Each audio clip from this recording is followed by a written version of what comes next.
the exclamation mark in for the Canadian Ice Maples. And it will be the Ice Maples starting off with a gold medal.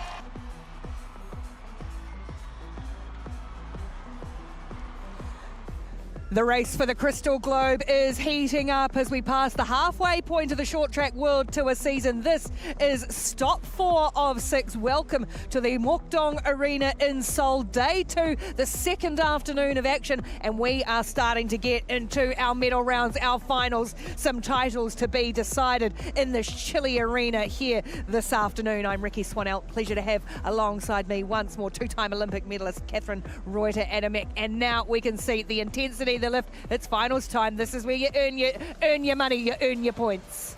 That's right. We've been here for over 100 races so far, and we're just now getting to the medal contending events. The seats are starting to fill up here in the Mokdong Ice Arena, where these South Korean fans are sure to cheer on their home favorites, the Korean White Tigers. And we will see one of their stars coming up in these men's 1500 metre semi-finals, Park Ji-won. He'll be out in action soon. So we've got a handful of semi-finals, quarterfinals, and then, boy, these men in the 1500, they are doubling up. Semi-finals, and then a couple of races later, it is into finals action. And that is something that's come up over and over again on this World Tour season. Is the new racing format is the most challenging format that these racers have ever seen. There is very little rest in between races, and even in this cold ice arena, even more need for energy management as they're going at their best of best times and working to keep their bodies warm in the cold. This sport is about repeat efforts, that is for sure. Looking for the Iron men and women across the weekend, and of course backing up from last week in Beijing as well. Back-to-back weekends in each of the rounds. We had 2 in Montreal, now Beijing and Korea, and into the new year the final 2 events will be held in the Netherlands and Italy as the teams build up towards the World Championships in Beijing in March. Of course, the Asian Games too for our Asian team, and then boy oh boy is that countdown on big time to the 2026 Winter Olympic Games in Milan Cortina. The Korean fans, well, they love this sport and they are chocked in. The little ones always know how to find their way to the big screen as well, and they are decorated to support some of their stars like Park Ji-won, who will race in the 3rd of the men's 1500 semi-finals as well. And just confirming some of those finals, we've got the men's 1500 will decide our title winner in the women's 1000 metres, the men's 500 final also this afternoon, and then the women's 3000 metre relay. So plenty of big time action to come here in Seoul. It will be an exciting day of racing. We're starting with the 1500 and the 1000 on both the men and women's side.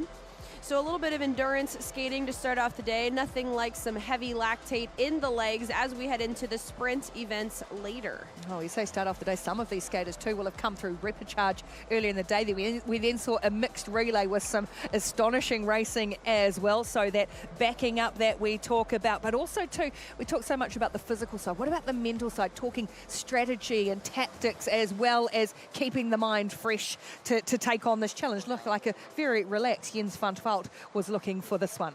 Well, it is a really fine balance between relaxed and stressed, because you want to be stressed just at the right time. And then remembering that the body can react to stress in 2 different ways. There's distress, right? Or there's eustress. And either way, it's adrenaline. And it's how you choose to look at your adrenaline. Is your adrenaline making you nervous, or is your adrenaline preparing you for an excellent race? It's truly the mindset of each and every athlete, and also the coaching staff to help guide athletes, because even on bad days, you have to just put your best foot forward. Well, you also want to not be too relaxed, too chill. Got to be ready and sharp on point. Take that time that they have their break and then get ready to go when the time is asking. And our first lot of skaters are about to hit the ice in the first of 3 men's semi-finals in the 1500 metres. 7 skaters in each. This, the first and second place from each race automatically advance, and then a maximum of just 1 fastest 3rd place skater. Here is our lineup for the first of the 1500 metres. Stephen Dubois of the Canadian Ice Maples, Dan Koss, the Dutch Lion, Pietro Segal, the Italian Gladiator, Liu Guanyi, the Chinese Long, Friso Emons, also from the Dutch Lions, Michał Nowinski, the Polish Hussar, and Lee Jung-soo, the Korean White Tiger, who will be the first of the Korean skaters to take to the ice this afternoon as more and more fans come in for the afternoon action on a Saturday afternoon here in Seoul.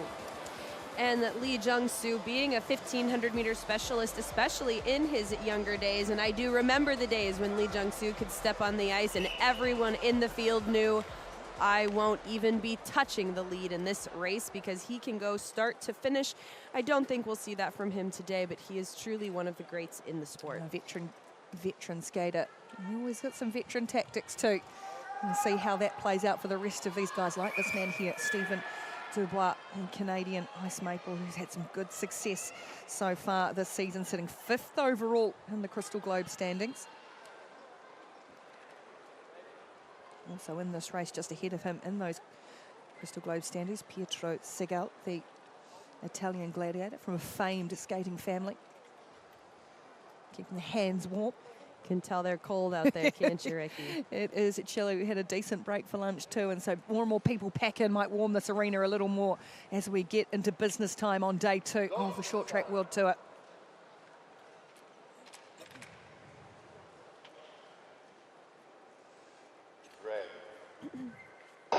Underway in the first of our men's 1,500-meter semi-finals. The top 2 skaters will go through to the A final and will just be led out nice and easily around these first opening laps of 13 with Dan Carlson, the Canadian Stephen Dubois, just sitting in behind him. Segal is there as well. We see a first little move coming around the outside from the Polish Hussar. That's Michal Nowinski. Good move by Nowinski coming up to the front. He's being followed by the Chinese Long Liu. And we're already seeing, oh my goodness, some jostling in the pack.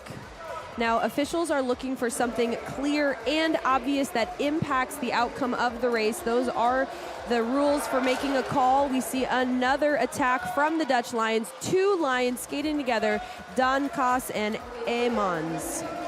2 Dutch leading. Now Segal, the Italian, going to make his first move of this 1,500 metres to take a shift on the front. And now the crowd will roar. And that is because Lee Jung-soo is making a move as well, trying to go around the outside, this champion veteran skater. And the crowd will get in behind him for the remainder of this regardless. With 7 laps to go, we're seeing a counter-attack by Pietro Segal, and he's made contact. He did make contact with Lee Jung-soo, who has gone into the side of the barriers. He stayed on his skates but is out of the race action, much to the disappointment. There is going to be a review, so it is at the moment Segal just being overtaken by the Dutchman, the Dutch Lion, and now here he comes for the first time. Stephen Dubois, 2 more go down. The Chinese skater and another of the Dutch Lions, so just 3 remaining. There's a lot for the officials to look at. It is Dubois, it is Michal, and it is the Dutchman Dan Kaas. We're seeing 2 yellow dots at the bottom of your screen. That means there are 2 passes under video review. Officials will let us know at the end of the race the final decision. So we've lost Lee Jung-soo, we've lost Friso Emons, as well as Pietro Segal. So now it's just Dubois and Nowinski battling it out with Dan Kaas. The top 2 go through to the final.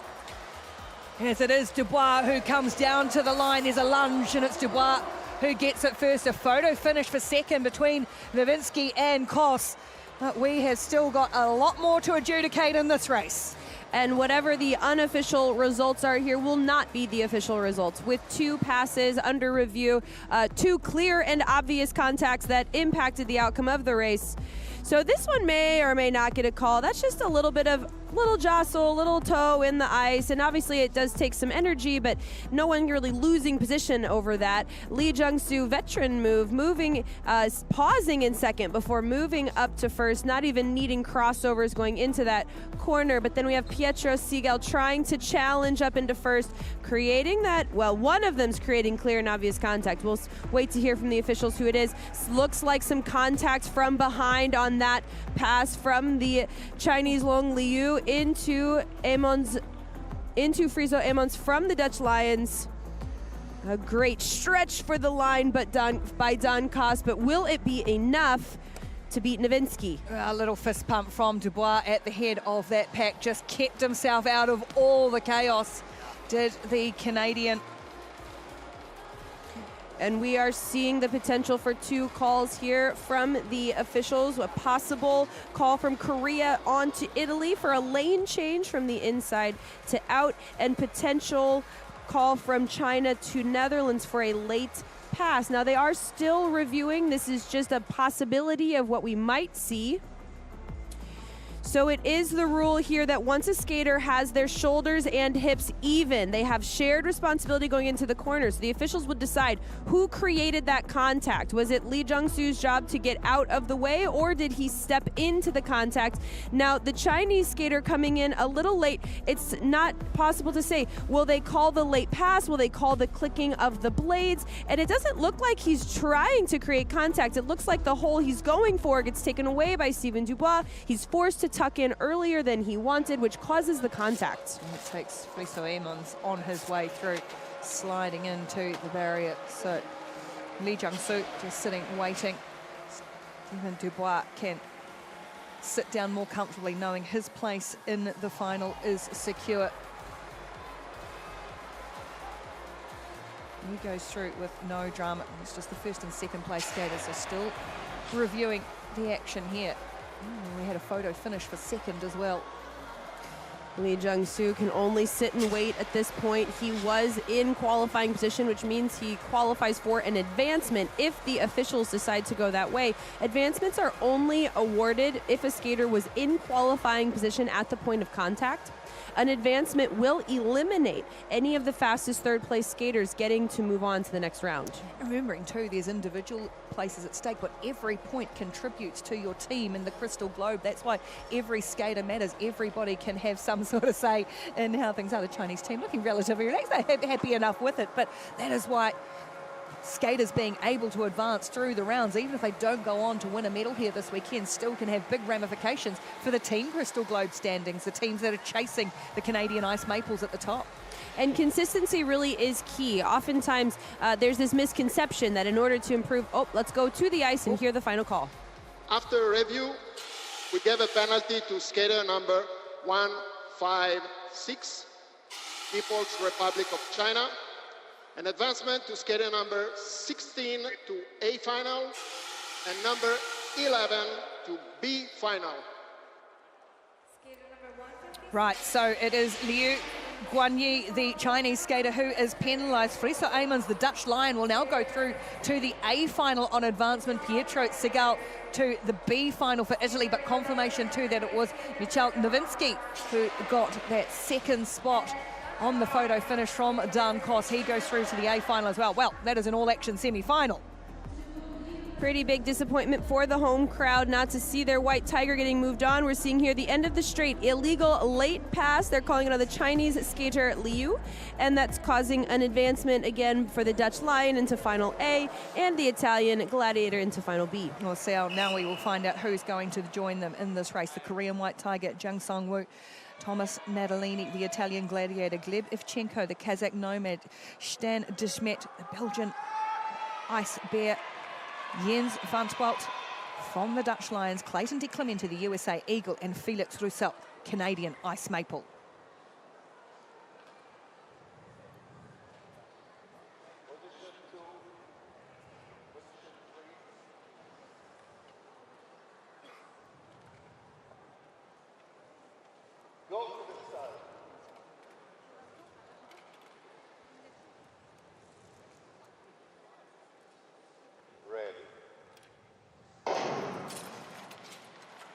Off the line they go. Jung Sung-woo, the Korean white tiger, out the front. He was fourth in this event in Beijing last week, and right beside him now going to the front, and first of all, is the Canadian Felix Roussel, but behind him, Jens van Twalt, the silver medalist at the World Championships earlier this year in that event.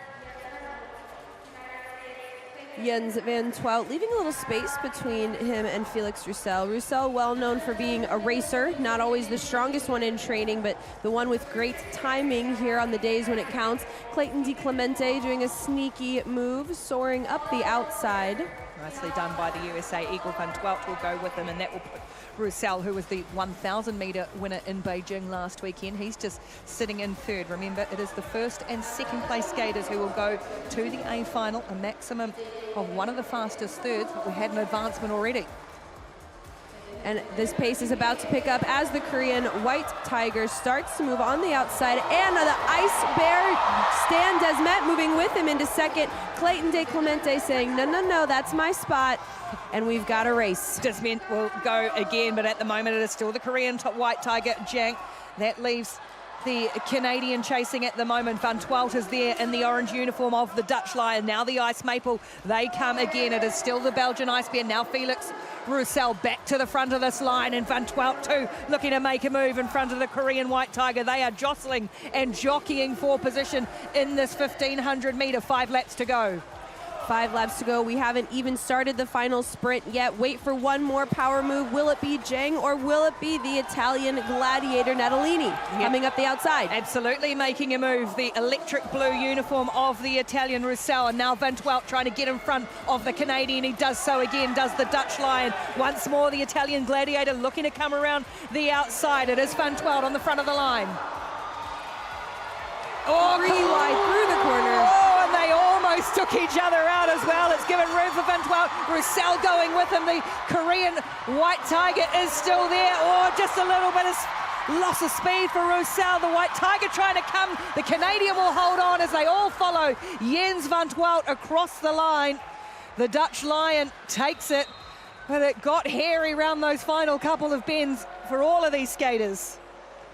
Wow, what a chaotic finish. We did see 3 wide going around the corner, and all of this jostling and bumping for position is kind of the name of the game in short track, especially as we get into these medal contending rounds. Jang moving up to the front, De Clemente staying in second, which is great strategy for the American Eagle. Felix Roussel missing the contact and trying to close that gap on Jens Van Twelt, holding off Jang even around the last turn. Well, so often you're looking at what's happening between the second and third skaters, and the man out the front, Jens Van Twelt, who just keeps himself clean of everything and does it really clinically, just safely goes across the line, and all the action goes on behind them. The first skater just breezing over. And that is the benefit of skating out front, is that you avoid all of that contact. Now, contact from behind is an element of the sport of short track, so just because you're out front, it doesn't mean you're safe, but you're a lot safer than when you're stuck in the middle of the pack, having to jostle and fight for potentially not even a qualifying position. We see Clayton De Clemente, smart move up here on the inside, but then Stan Desmet, the Belgian Ice Bear, leaning in. Natalini not able to hold his track, coming around the outside. 1 yellow dot in the bottom left of your screen. The chaos continues as they fight on the outside. Jens Van Twelt staying out of trouble. Head down, eyes forward towards the finish. Well, local crowd just started to have a wee roar, and that is because Park Ji-won has hit the ice getting ready for his semi-final, while we still await the outcome of this video review though. And even though it's likely affecting skaters down in the field, we need to know where they're going to go. Are they going to go into the B final, and what points that does mean for them overall in their own standings and their team standings as well? That's right, and consider the amount of time that the officials put into reviewing the videos. Every skater down on the ice, they think they're going to start at a certain start time, and then as the videos get reviewed, there's a little delay. So we are seeing skaters on the ice right now testing their equipment, getting down into their skating position. We're seeing the Crystal Globe leading champion right now, William Danjanu, preparing to skate. Jens Van Twelt waiting. He won't be, I don't think he'll be at risk for a call, but waiting to hear what's the outcome of the race. It's pretty relaxed. Let's find out. After review, we give a penalty to skater number 5-6 from USA, an advancement to skater number 8 from Belgium, and number 4-0 from Italy to B final. So Natalini and Desmet will go through to the B final. It's Clayton De Clemente, the USA Eagle, who gets penalised out of it. Confirmation there, though, of Jens Van Twelt and Felix Roussel going through to the A final. Natalini and Livchenko to the B final, and an advancement too for Desmet through to the B final. As we move on now to the third of our men's semi-finals, as we firstly see this illegal late pass. So we're watching Clayton De Clemente coming up on the inside, trying to tuck in. Now his shoulders are even with the Belgian Ice Bear, but he does not get by cleanly since there was contact being made. He gets the penalty. Skaters are going to head to the line. Dan Iwasa of the Japanese Ninjas, Lucas Henry Koo from Brazil, Li Wenlong, the Chinese Luong, Miyata, Shogo Miyata from the Japanese Ninjas, Rainis Berzins, and then we've got the reigning Crystal Globe champion Park Ji-won in helmet number 1. And just alongside him, the current Crystal Globe leader, William Dungenoo of Canada.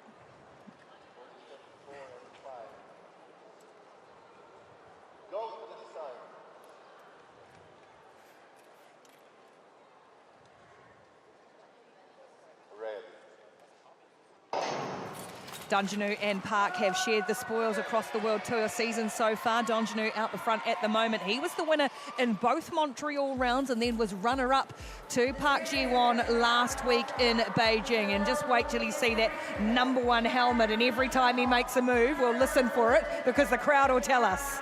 And Park Ji-won under a lot of pressure right now. He's the last chance for the Korean White Tigers to send some representation to the A final. He wants to impress this home crowd and increase his own standings in the Crystal Globe rankings.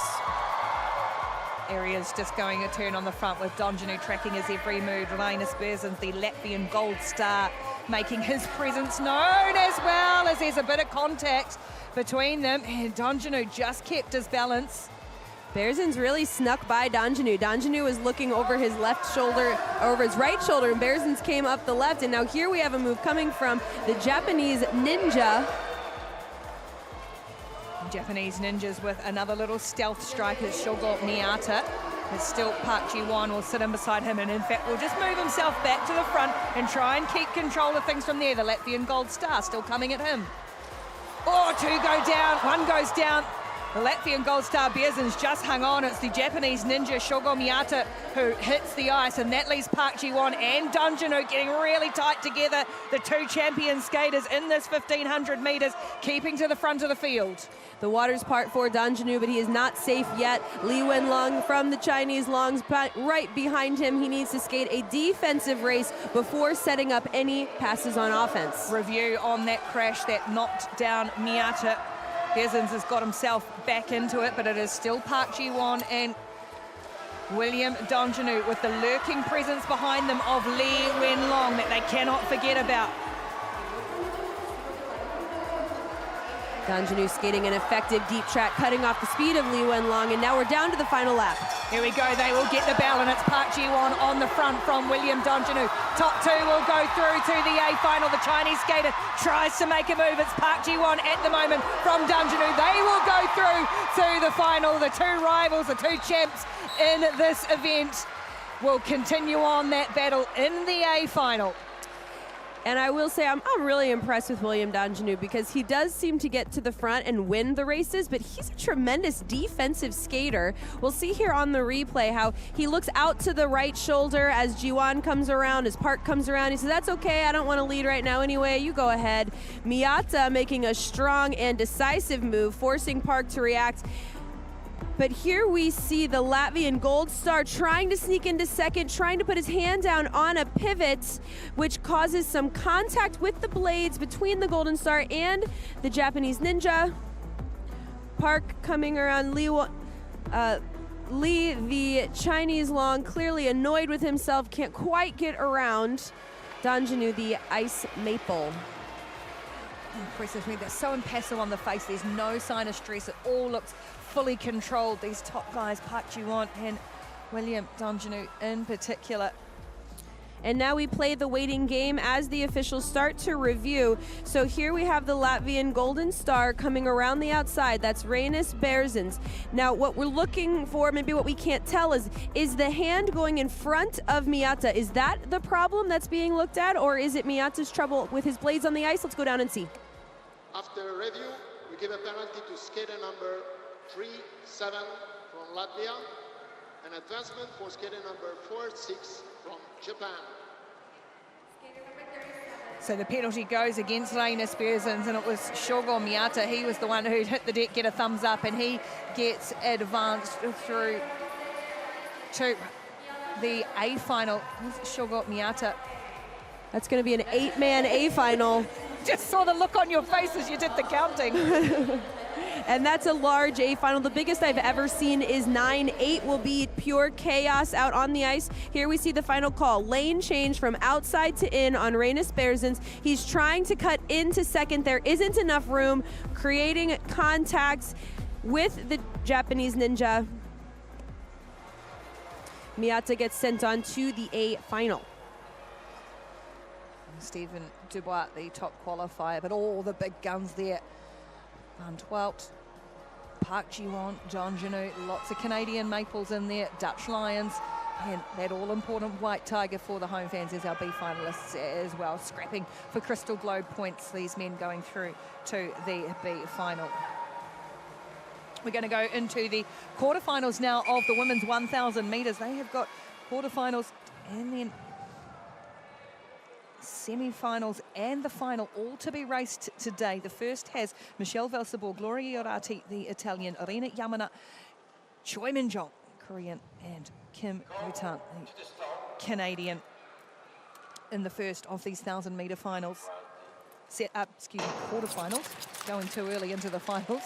It is the top two who will advance to the semis from here, and it is the Canadian Kim Bhutan who goes early to the front. Three-time medalist from the Pyeongchang Olympics held here in Korea in 2018. Top two skaters are cleanly into the next round, but we're taking two fastest thirds, which is why you're seeing this pace already being pushed. Now, Choi Min-jong moving up into second place. She is the home crowd favorite. She has one of the most beautiful, if not the most beautiful, outside passes on the World Tour circuit. Michelle Valsabor trying to challenge on the inside, and she makes it. Michelle Valsabor. Second, oh, there's a tight turn, but a nice maneuver from the Italian gladiator, his Gloria Iorati. Now watch how Choi Min-jong reacts. A lesser skater would have gotten off their guard, but Choi Min-jong, she sits back, she says, it's okay, I'm the fastest one in this race, just wait. She was the winner of this event in the Montreal second leg, and third in Beijing last week was Choi Min-jong, and now she's starting to make her move. No room for her to go there. It's going to go far around the outside, moving up into fourth position with the Japanese ninja Irina Yamana behind her. Choi Min-jong specializes in the outside pass. She does have a hard field in front of her. She's got her work cut out for her, but here she goes. Now it's still Michelle Valsabor at the front. Choi Min-jong with some work to do on the ballon. Look at her making the surge, trying to get her way, roared on by the crowd. Really close contact from Iorati, but it's Michelle Valsabor from Choi Min-jong. Left it late, made this crowd nervous, but they got her home, and she got there in the end to qualify for the final. The semi-final. The semi-final. Ricky, she's just so good. She's just so good, and she's so fun to watch. Choi Min-jong, she takes every bad move in stride. I'll tell you what I mean here as we watch the replay. Kim Bhutan leading out front, fast-paced. Choi Min-jong early on saying, I want to be in second. That's a safe place to be.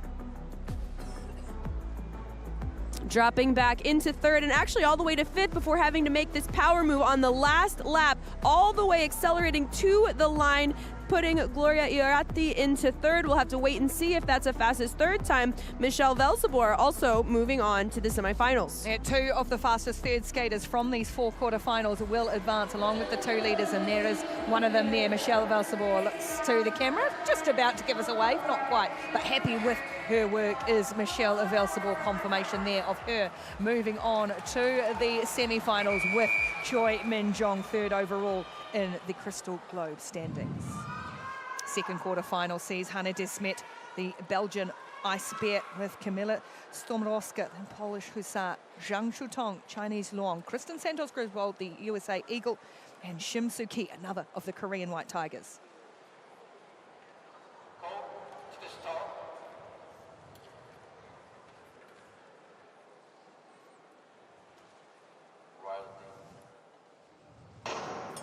Kristen Santos-Griswold, the USA Eagle. She's been there or thereabouts in every event across the season so far. Hasn't quite been able to finish off sometimes, looking to get her way through here into another semi-final in the 1,000 metres.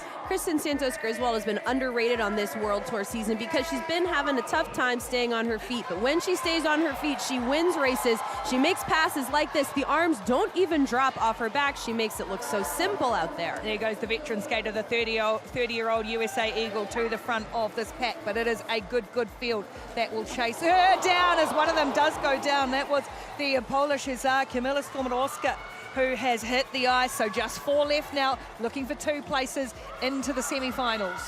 My eyes are on Hannah Desmet. She's back in 4th right now, but when she decides to move, she'll move decisively on the outside. However, she's right behind Shim Soo Ki. She has those beautiful long legs, and she will use them to defend skaters coming from behind. Hannah Desmet, the bronze medalist from the Beijing Winter Olympics 2 years ago in this 1,000 meters, the first Belgian to win a short track Olympic medal. She's sitting in 4th at the moment, but now starting to try and make her move around the outside. The ice bear, it's still Santos Griswold at the front, but now Desmet, she makes another shift again, coming around the outside, trying to wedge her way in and really putting the pace on too as she shifts into 2nd behind Santos Griswold. It is the American and the Belgian, 1 and 2 at the moment. Santos Griswold and Desmet go through to the semi-finals.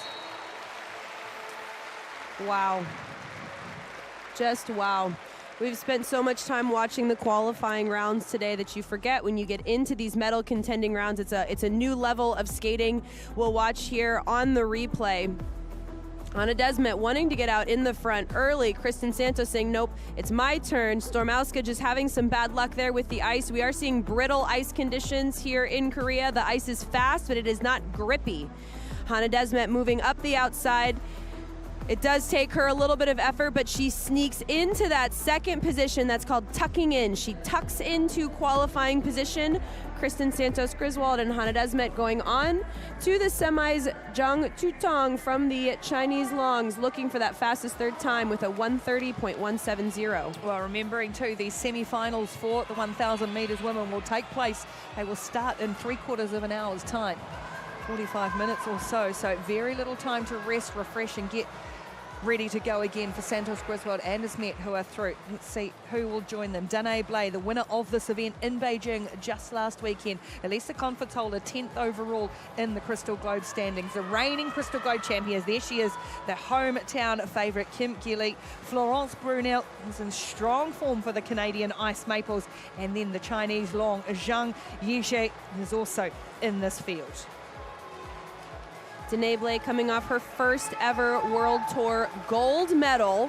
She's got a lot on her mind right now. She wants to defend last weekend's ranking, but she's got to wipe the slate clean and start from scratch. There is her teammate Florence Brunel. It'll be Danae Blay, who starts in that #1 position on the start line, and there is the #1 on that magnificent Crystal Globe defending champion helmet of Kim Gilly.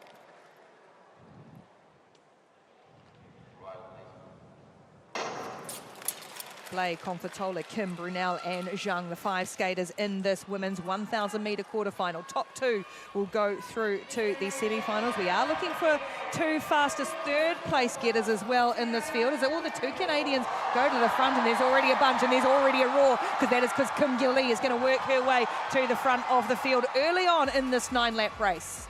And that says to me she wants to get out front in front of her home crowd. She doesn't want to risk any adversity or any contact in the middle of the field, but she can't avoid it. Yeah, she cannot. She has gone down with Florence Brunel. It is straight away under video review. There was a lot of contacts and jostling in between these skaters. So at the moment, it is Danae Blay who is going to lead out at the moment with the Chinese skater Zhang. Kim Gilly has got herself up. She will continue around the track, but the home crowd have been left stunned by seeing their #1 fall. They will wait the video review. It is still Danae Blay.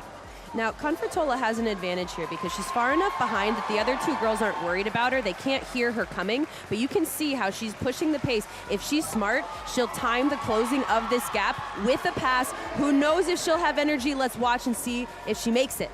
It is still Danae Blay and Zhang of China. They will come round this corner here now and get the bell for the final lap. This race still under video review, though, of the crash of Brunel and Kim Gilly, the Korean star. Blay at the front. The Italian trying to close that gap. She's got one more chance to make a move. There's no way for her to get through, though. And it is Danae Blay and Zhang who hold on for 1 and 2 position. But we still need to see what happens with the review. The crash that knocked the Korean champion Kim Gil-lee out of contention in this race.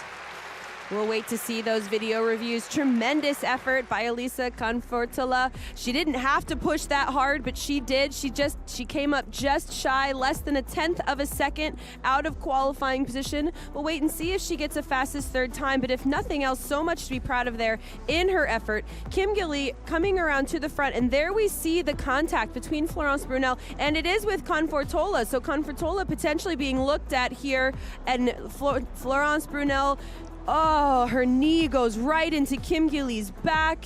Thank goodness Kim Gil-lee can get up and continue to skate. Yeah. Brunel, as she was hitting the ice, unfortunately took Kim Gil-lee with her. Whereas Florence Brunel. Kim Gil-lee, yeah, warm applause for the skater. All skaters able to get up and finish the race. Easy to forget how young she is too. This champion skater, just 20 years of age, has done so much, winning that Crystal Globe last season, just her second senior season. A little bit of bated breath as we await the review. And the South Korean national team, well known for its depth. It's such a popular sport here in South Korea. There are, I don't know the statistics, but hundreds, if not thousands of children hoping to be on the Korean national team one day. And so you do see, we do see that race, that replay again. Florence Brunel coming up the inside, bumping with Confortola, and that's what sends her up the inside lane, forcing contact with the Korean White Tiger. Florence Brunel getting a shoulder in the chest, but Kim Gil-lee getting a knee in the back. Oof. Thankfully, no blades getting tangled up. But actually, you can see as they go into the wall, the blades do get tangled up in the padding, and that is one way skaters can get hurt, is if their blades go into the padding, they can twist their ankle. I'm sure they're rushing right to their physios now to take an inventory and make sure they're all right. Yeah, Kim Gil-lee has taken her leave of the rink straight away to go and get checked out after that fall, that nasty tumble, while the crowd look to the screen waiting for confirmation with the video review.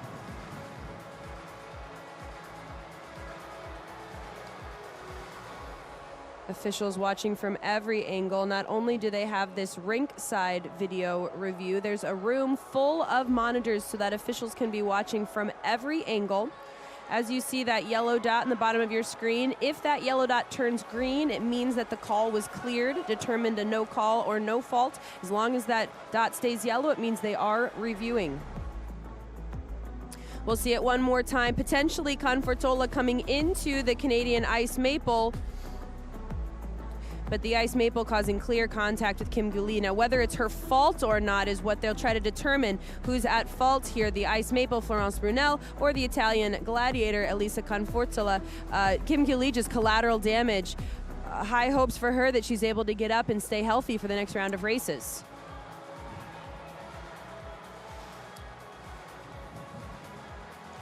Officials going over this incident with a fine-tooth comb. Kids in the crowd not so worried about the review, just waiting to get the sweets and wave the flags and all of that instead.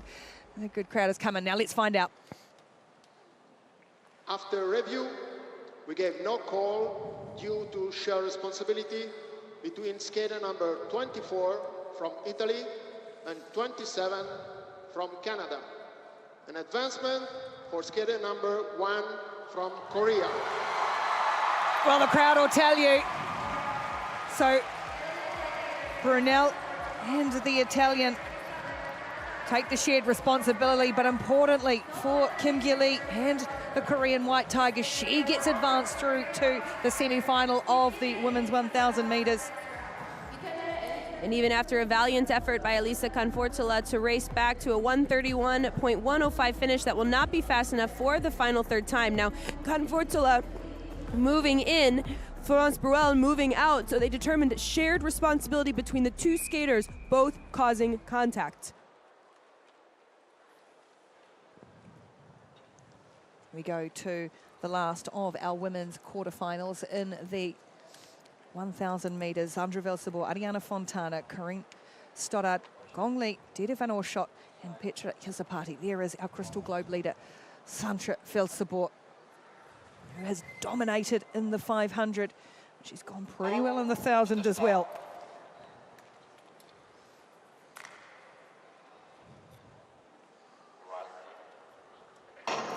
Sandra Velsibor with the number 3 on her helmet. She was first in Montreal in the opening Montreal event, second in Montreal too, and second in Beijing in this 1,000 metres. As I say, after winning everything there is in the 500 so far. And this is a stacked field. So Corinne Stoddard and Sandra Velsibor have the highest rank coming into this race, but Ariana Fontana did not compete the World Tour circuit last year. So even though you're seeing helmet number 105, she is one of the best in the entire world, and she's going to make trouble here for the Dutch Lions. Yeah, that number on her helmet is a total misnomer, isn't it? This woman of this stature aiming for her 6th Olympic Games, 11-time Olympic medalist in the blue of the Italian Gladiators, and sitting second at the moment behind our Crystal Globe leader, Sandra Velsibor. It is a stacked quarterfinal field. It is stacked, and we are seeing what's called a settling in here of the pace. So if Corinne Stoddard wants to move, she's going to have to move sometime soon. Ariana Fontana doing a defensive track pattern, really challenging her. Oh, wow. Oh, really just holding the breath as Fontana calms, and then back they go again. It's Stoddard who gets to the front from Velsibor and from Fontana. Take a breath or just hold on to it for these final few laps. 2 to go in the women's 1,000. It is not always the strongest skater who wins the races. Sometimes it's the smartest skater. Corinne Stoddard being patient, waiting for the door to open up. Top 2 go through straight to the semi-finals of this women's 1,000. At the moment, that is Corinne Stoddard with Sandra Velsibor just behind her. And it will be Stoddard and Velsibor from Yazapati. Fontana out of the action in the end. And Corinne Stoddard advances in the 1,000 metres through to the semi-finals. And it's worth noting that Ariana Fontana is on her 4th week in a row of international competition. She's hoping to compete in long track and short track at the 2026 Olympics, doing her first long track World Cup just a few weeks ago, and then heading immediately into these 2 short track World Tour stops. Sandra checking over her shoulder, seeing who's behind her. Corinne nailing the timing here, up to the front. Sandra tucking into second. And Corinne Stoddard coming fresh off of her first ever World Tour win in the 1500 last weekend. She's feeling confident coming into this weekend's World Tour stop in Seoul. Had a great weekend in Beijing, did Corinne Stoddard. She was bronze medalist, 3rd overall in the 1,000 metres to go with that 1,500 metre title. So Corinne Stoddard makes her way through to the semi-finals of the women's 1,000 metres alongside our Crystal Globe leader, Sandra Velsibor of the Dutch Lions.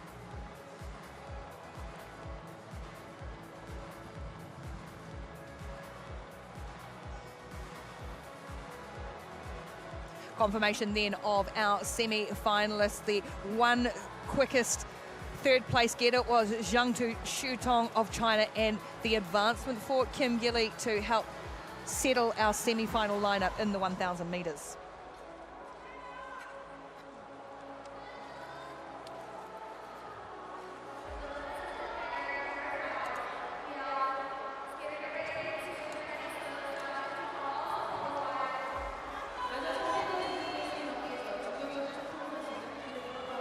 We are now building towards our first round of finals. Firstly, it is the B final in the men's at 1,500 metres. Dan Kos of the Dutch Lions, Li Wenlong of the Chinese Longs, Dan Iwasa, Japanese Ninja, Jung Sung-woo, the Korean White Tiger, Thomas Nadolini of the Italian Gladiator, Stan de Smet, the Belgian White Tiger, the Belgian Ice Bear, and Pietro Segal, the Italian Gladiator. This is the men's B final in the 1,500 metres. Day 2 here of the Short Track World Tour in Seoul.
Go to the side.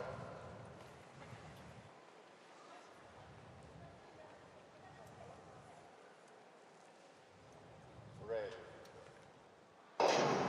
Racing underway in our men's B final of the 1500 metres, building towards our first final of the weekend. At the moment, it is the tall figure of the Dutch Lion, Daan Kos, who has had a big day to come through from here, coming through rapid charges. A lot of skating into this one now, and he will take just the early turn on the front. Pietro Segal coming around on the outside, not going all the way to the front, which is very smart. It's nice to be outside of the back of the pack and up into the top 2, top 3. It's typically just a little safer than sitting behind. It has been a really short turnaround for these men. They were racing semi-finals a matter of 45 minutes or so ago, if that, and now back out on the ice in this B final. All of these will contribute to their Crystal Globe points overall, and of course their team Crystal Globe points as well. Daan Kos getting a little lower into his position now, picking up the pace because it is getting close to that time to move. The 1500 is an endurance race, 13.5 laps. They're coming around now on 8 laps to go, so less than 1,000 meters. We're 1 or 2 laps away from the pace really starting to pick up. Points in the Crystal Globe go down to 24th position, so this is all for the accumulation of their standings, particularly too if you look to the likes of Pietro Segal, who is sitting in the top 5 in the overall Crystal Globe standings, the Italian gladiator wearing helmet number 11, sitting in 3rd place at the moment in this B final.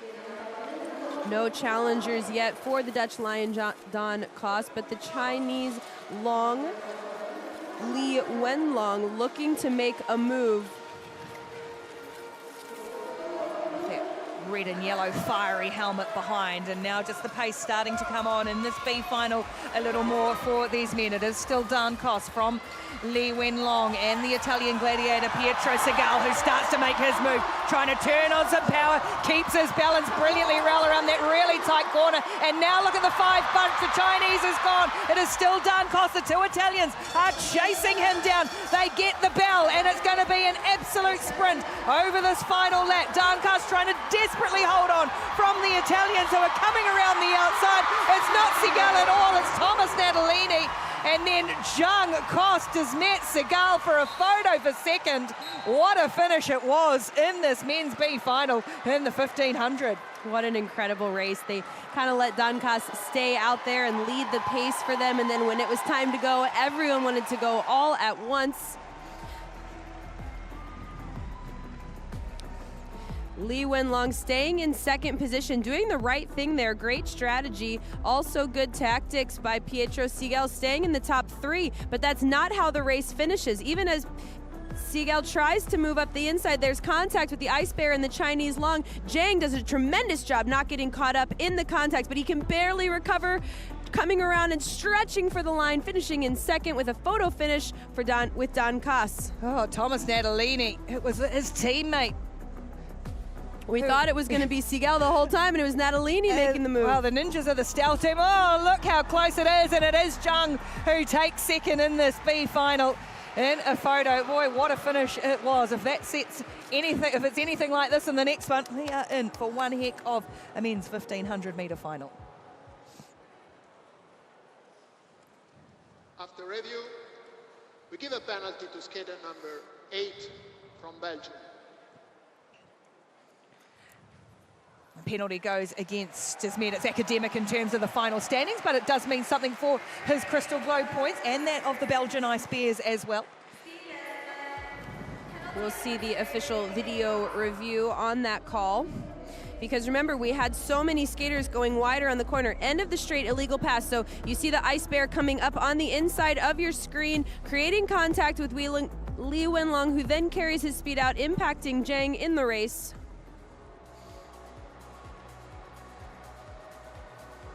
It is now time for our first final of the weekend, the men's 1500 metres, and it is a stacked field here at the Short Track World Tour event in Seoul. This is stop 4 and has been an event that has been dominated so far this season by William Dongenou of the Canadian Ice Maples. He won the opening 2, and then he was bested by what is going to be the local hero here, Park Ji-won. He was the winner in Beijing, as we see how these skaters made their way through heats to semi-finals and into a final of the 1500 meters, as we get ready to welcome our skaters to the ice here at the Mokdong Ice Rink.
The finalists on the ice for the men's 1500 meter final. Catherine Reuter-Adamek, what does it take to win a 1500? Wow, to win a 1500 with 8 skaters on the line takes smarts. It's very dangerous to get stuck in the back in the 7th or 8th position here in the 1500. There will be too much jostling and too much ground to cover if a skater is sitting in back like that, unless there is some contact. A big field of 8 skaters: Dubois, Nowinski, Park, Donjanu, Van Twelt, Roussel, Emmons and Miata, all in readiness for the men's 1500 meter final at the Short Track World Tour in Seoul.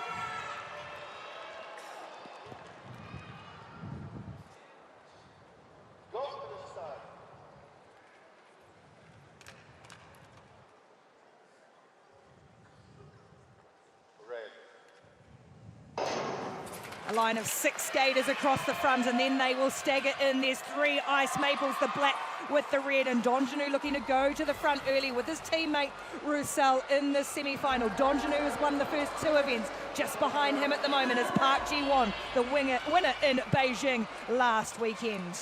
Here comes the stealthy ninja, the Japanese ninja Miata, coming up the outside. Like I said, staying out of those last 2 positions. Now the Dutch Lions have decided they feel safe back there. I expect them to make a big move. The Canadian Ice Maples staying together in 3rd, 4th, and 5th. But here comes Donjanu up the outside. Making his move, William Donjanu, the leader in the Crystal Globe, has a glance to his right as the number 13. That's Jens van Twelk. Don't count him out of this as well. Hasn't been as much in the mix this season so far in these races. It's been Donjanu and Park as well. Park just sitting in the middle and now looking to make his little move to the roar of the home crowd here in Seoul, round the outside. and there is a 4 at the front, but the others just biding their time. Park to the front. Smart move by Park and Donjanu, splitting up these Dutch Lions. You do not want to see too many skaters from the same country together. You want to split those skaters up so that the racing stays fair throughout. There's still the 2 Canadians in the back there, Dubois and Roussel. Don't forget the Japanese ninja Shogo Miyata and the Polish hussar Michal Nowinski. It's at the moment Park Ji-won and William Donjanu going head-to-head once more. Donjanu takes the front from Park. Steven Dubois sneaky moving up the inside. Jens van Twelk there as well. We've got Donjanu, van Twelk, Park and Dubois now into second place. It's the Canadian Ice Maples, 1 and 2 at the moment. A video review is on to Park being pushed out of it. Donjanu extends with 3 laps to go. Nowinski taking advantage of the waters opening for him, but so much contact, we will come down to a final review of the officials. We've got 2 reviews on the screen, but at the moment, William Donjanu has clear ice in front of him and his teammate Dubois behind. Michal Nowinski, it is Donjanu with the bell lap now leading out from the front. Number 1 in Montreal, number 1 in Montreal. He was second last week, and William Donjanu does it in fine style. An absolute clinic from the Ice Maple. Incredible skating by Donjanu, very safe, staying up front the entire time, avoiding contact. Steven Dubois moving sneakily up the inside. We didn't even see him coming. And then Park Ji-won doing everything he can, but being one white tiger against a field of Dutch Lions and Ice Maples. That was the best he could do on this home ice. Remember, there are 2 yellow dots on your screen. It means we will come down to an official review before we can announce the results. William Donjanu does it again. Felix Roussel as well. Some work for the Canadian Ice Maples and Steven Dubois. What a final it was from that team in black and red. Ice Maples sharing their success with their teammates and their coaching staff. Park Ji-won doing the right thing here in this final, getting up front and out of trouble. Nobody wants to get stuck in the back of this pack. William Donjanu splitting up the Dutch Lions here. Again, that's smart. If you get too many skaters from the same country skating together, it's like a wall you have to break down. Beautiful move up the inside here. There is no contact, but that creates space for Jens van Twelk to try to move. Park Ji-won defending against Steven Dubois here, causing a little contact, and Jens van Twelk trying to move in, protecting his path. Defensive skating up the inside. Donjanu happy with that. Feeling good, back on top of the podium. Putting on an absolute show. William Donjanu, our Crystal Globe leader, now 3 wins from 4 in the men's 1500 meters. He is in some form at the moment. This impressive skater. Well, he did it on home ice, and now he's had to bring it somewhere else. Well, and especially after his results in Beijing, which were, hey, they were great results. It's just that we're used to him winning everything. So to not seeing him win was like, wow, hey, what's going on with Donjanu? But here he is back on top. We will have to confirm the review. He himself, William Donjanu, said he has to up his game after Beijing, and he's done that in this 1500 meters so far. Here's his teammate, Steven Dubois. And remember the challenge of these athletes having to travel worldwide for these competitions. Going through time changes, going through long 12, 13, 15-hour flights, changing their food. So reviewing here, Steven Dubois coming up the inside, the Park defending, and Jens van Twelk cutting from the outside to in. Now, there is such a thing as shared responsibility, so it's not like creating contact is an immediate penalty, but it does have to be clear and obvious contact, and it does have to impact the final outcome of the race. So we do have the unofficial top 3 here with their jackets on, ready to receive their medals, but you can bet everyone else is in the heat box just in case the official review turns a call their way, and they can come enjoy their time on the podium. Taking in some big breaths as well. It sets up this rivalry continuing, doesn't it? Donjanu dominating at the moment, but bet your bottom that Park is still coming. He's sitting second overall in the Crystal Globe standings, the reigning champion. Still more to come this weekend, of course.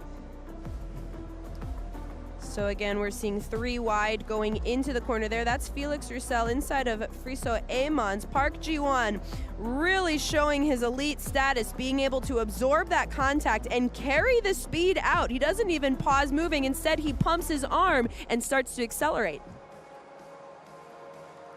The Canadian Ice Maples with the post-race analysis they will go through, I'm sure, and enjoy this wee moment. They have to go and reset, of course, because there's more racing to come for these teams and these athletes later today and, of course, tomorrow as well. Park Ji-won, oh, big intake of breath. I'm still waiting for this confirmation for these 3 skaters. And that's what happens when we have 8 skaters in the race. I do see the official coming up now. Let's go down to the ice and hear the final call.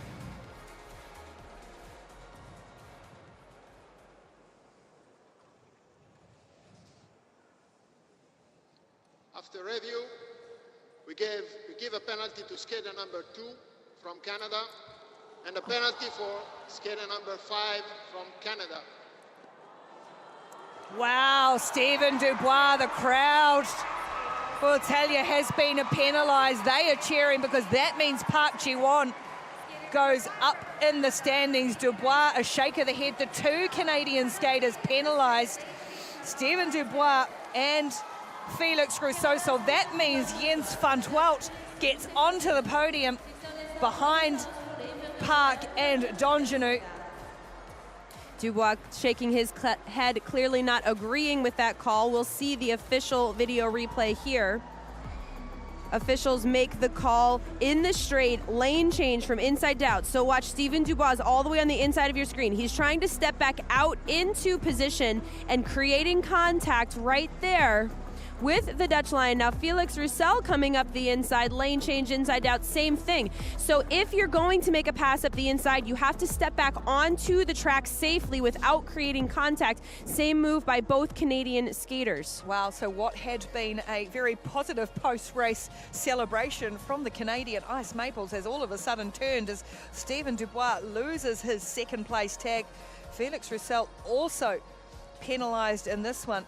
They still do have the number 1 man, though, William Donjanu, who took out an eventful 1,500 metres. Jens van 't Veld, I think it still lingered on the side, but it actually sort of started to wander off and now has to get changed again. He's been helped by William Donjanu into his fleecy team jacket as our skaters get to the ice for the victory ceremony in the men's 1,500. Short track World Tour, Seoul 2024-25, presented by the KB Financial Group. 지금부터 2024-25 KB금융 ISU 쇼트트랙 월드투어 서울 남자 1500m 시상식을 시작하겠습니다. This award for this event will be presented by Lillehammer Winter Olympic medalist Choi Ji-hoon. 본 경기의 시상은 릴리안베르 동계올림픽 500m 금메달리스트 최지훈님께서 해주시겠습니다. ISU Short Track World 2024-25, presented by the KB Financial Group. In 3rd place, the bronze medal.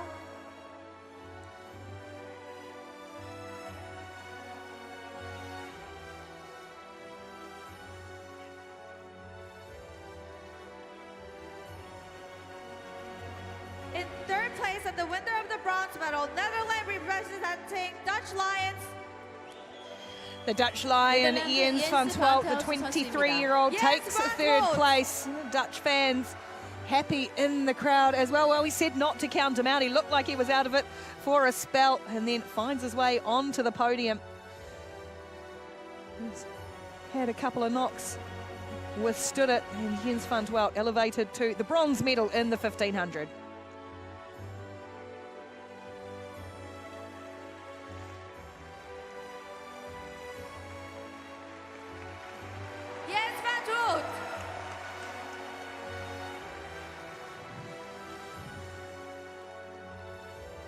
In 2nd place, and the winner of the silver medal from Republic of Korea, representing Korea White Tigers, 대한민국 박지원.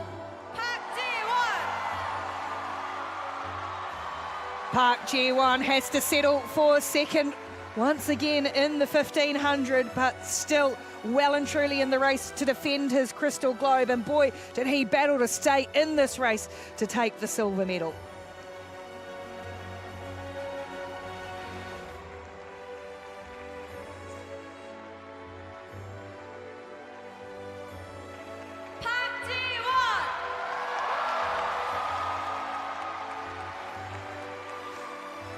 In first place, and the winner of the gold medal from Canada, representing Canadian Ice Maples, 캐나다 윌리엄 단지누.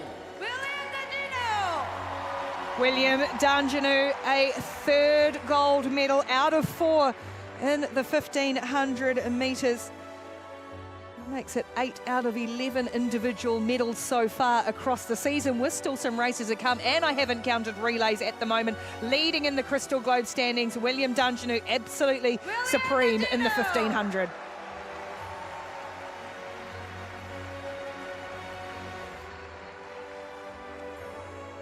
Ladies and gentlemen, the medalists.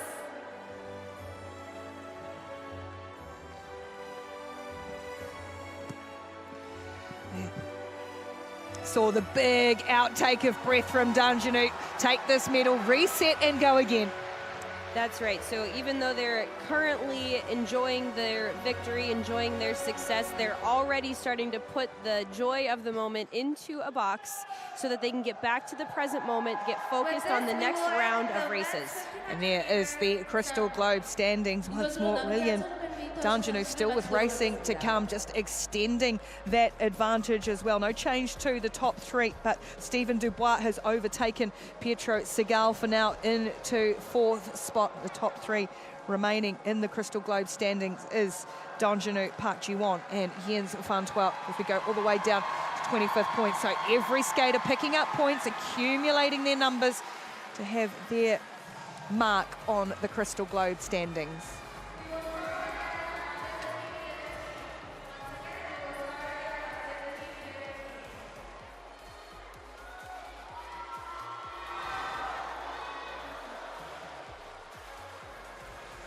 So after the first of our finals, we will have an icebreak, a reset. Do stay tuned though, there is plenty of great insight and information coming up in this wee break before we gear up to our next round of racing in just under 15 minutes time with the women's 1,000 metre semi-finals.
The race for the Crystal Globe is heating up as we hit stop 4 on the Short Track World Tour.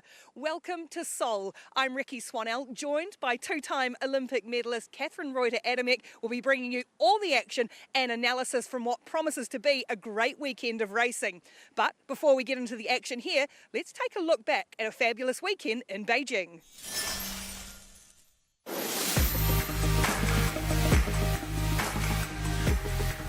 Here in Beijing, I always have fun. Chinese fans always support me super great. The arena here is amazing. I think it's definitely one of the best ice rinks in the world, if not the best. Welcome to the Capital Indoor Stadium from Beijing, China, site of the 3rd stop on the ISU Short Track World Tour. Park Ji-won strikes back in Beijing. Oh, goodness. 나머지 4바퀴에서 아웃 패스를 했던 게 승리의 키포인트였던 것 같고 만약 그 타이밍을 놓쳤으면은 몬트리올과 별다를 거 없는 레이스를 했을 것 같은데 그 키포인트를 챙겼기 때문에 이번 레이스에서 1등을 할 수 있었던 것 같습니다.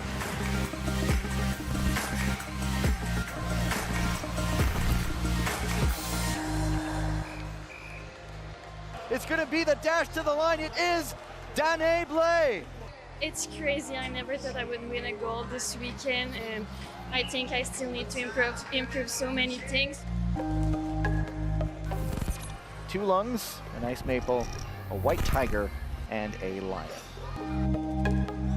Now it is the red wall on the front. Dubois loses his speed. That means the door is open. Sun Long is gold. 在我自己的主场拿到这枚金牌，我觉得很让人振奋。然后我希望在接下来的比赛和明天的比赛，中国队还会有金牌获入。5 teams out there. A lot of traffic, but it's a race for the medal. The collision between the White Tigers and the Lungs. The Canadians, far and away, they stayed out of trouble this time around, and they will cross the line first in Beijing. It's really fun to finish the first day of the World Tour with some hardware, a little medal with the girls especially. It's so special when we can win as a team.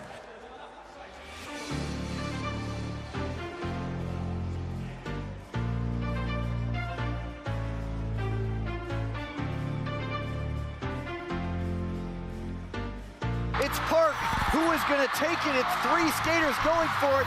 It is Liu Xiaowang, Chinese Lungs gold.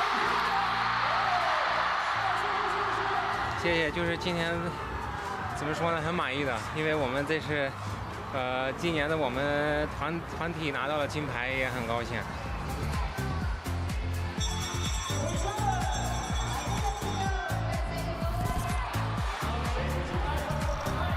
Griswold also going. Stoddard up the inside. Can Corin Stoddard go from bronze to gold? Inside the final meters, Corin Stoddard, USA 1 and 2. Oh, it means so much, you know. This season especially, I've known I have what it takes to win. It's just confidence, building confidence in the race against all these amazing women. Like, really took a lot from me.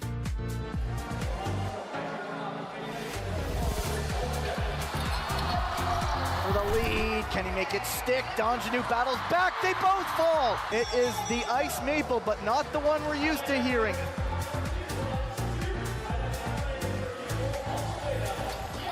I really didn't expect to be back so strong, and I won my first medal back in the 500 meter in Dresden, but I won it like falling at the line, so to finally get to cross the line first and know you've got it. Elzevor looking composed.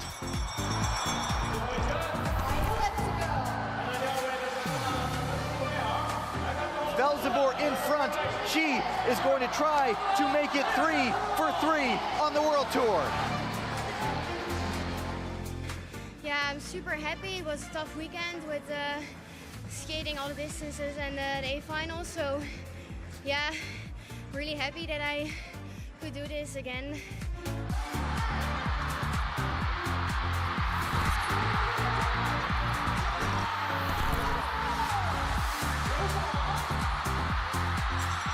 At the bell, down goes Park.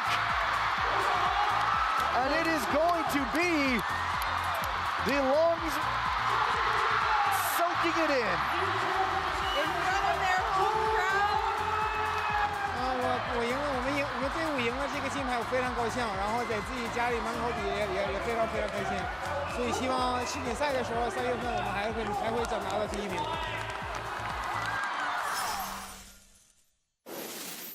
Wow, what a weekend of racing it was in Beijing. And Catherine, the Chinese Longs really did lay down the gauntlet at home. They sure did, and they defended their title in the mixed relay. They are the 2022 Olympic champions in that event, and they defended their title on home ice. Zandra Velzebor and William Donjanu extended their lead at the overall top of the Crystal Globe standings. What's it going to take for other skaters to start to reel them in? To reel in Velzebor and Danjanu, the other skaters need to be very consistent. They also need to cross their fingers that maybe at some point on this World Tour stop, Velzebor and Danjanu make a mistake. Obviously, they want to avoid that and stay on top, but consistency will be key for the other skaters to close the gap. All right, let's get back inside and continue on the action here on stop 4 of the Short Track World Tour here in Seoul.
What an afternoon of racing we have already had here on day 2 of the Short Track World Tour, and there is so much more that only gets better from here. We've seen our first medal decided. It was won by William Danjanu, taking out the men's 1500 metres once again from Park Ji-won and Jens van 't Veld.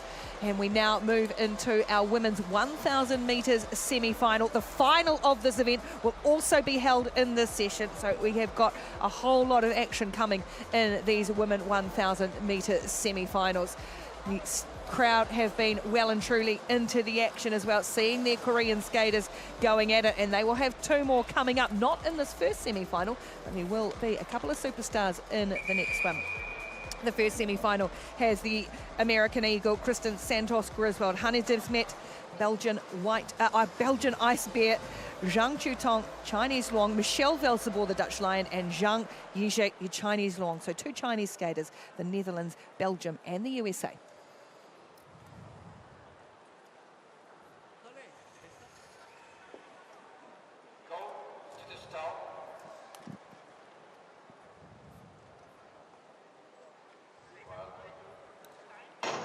first and second place skaters across the line will go through to the final with a maximum of just one fastest third place skater from these two semi-finals. So it is cutthroat as it intense, and it is Desmet at the front of the pack for now. Desmet's at the front. Kristen Santos Griswold sitting in third. My eyes are on Kristen, like we said earlier today. She's a world-class skater. When she stays on her feet, she wins. She has been there or thereabouts in every event across every race over each of the three competitions so far.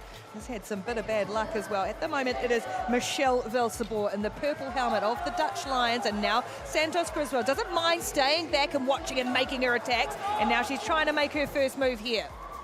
Moving on the outside, two arms on her back. Now she's got one arm down, putting a little effort into this pass. Now Chinese Long, number 33, Zhang, is doing a fantastic job keeping her what's called on her hip. Kristen finally makes it around to the front. Michelle Velseboer tucking into second. Velseboer goes with Santos Griswold, making her timing with just 3 laps to go. It is the USA Eagle, the veteran skater, who decided to go one more time after disappointment at the Beijing Olympics, carrying on in the sport, and she's got a little bit of space between her and Velseboer. Top two go through.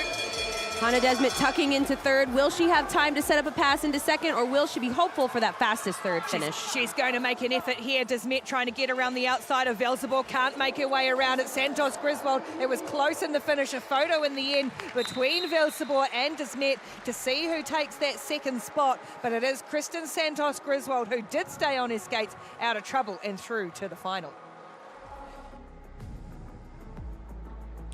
Fast and hard start here, not necessarily going for time, just a bunch of skaters all knowing that they're going to have to give their best effort to try to wear everyone else out. 3 wide into this corner, and again we have that, here we go, Zhang moving up into second, number 33. Now Kristen Santos Griswold working on the outside, and again there's so much power in her stride as she goes up to the front, pulls a little gap between her and second place. She makes it look easy, folks. We will see her again making it look easy in about half an hour's time in the final of the women's 1,000 metre, the USA Eagle, Kristen Santos Griswold. And it was Michelle Velseboer who took it on the line from Hannah Desmet. So Desmet looking to be one of the fastest third place qualifiers there, confirmation with the clock by her name for Hannah Desmet, the Belgian Ice Bear. But it is Santos Griswold and Michelle Velseboer as we move into our second semi-final. Corinne Stoddart, Danae Blay, Zandra Velseboer, Choi Min-jong and Kim Gilly. Yeah, you heard me right. That is one stacked field. That's a semi-final. This is a semi-final. We have every medalist from last year, actually the top 4 from last weekend in this semi-final race. 2 or maybe 3 will be eliminated depending on the fastest time.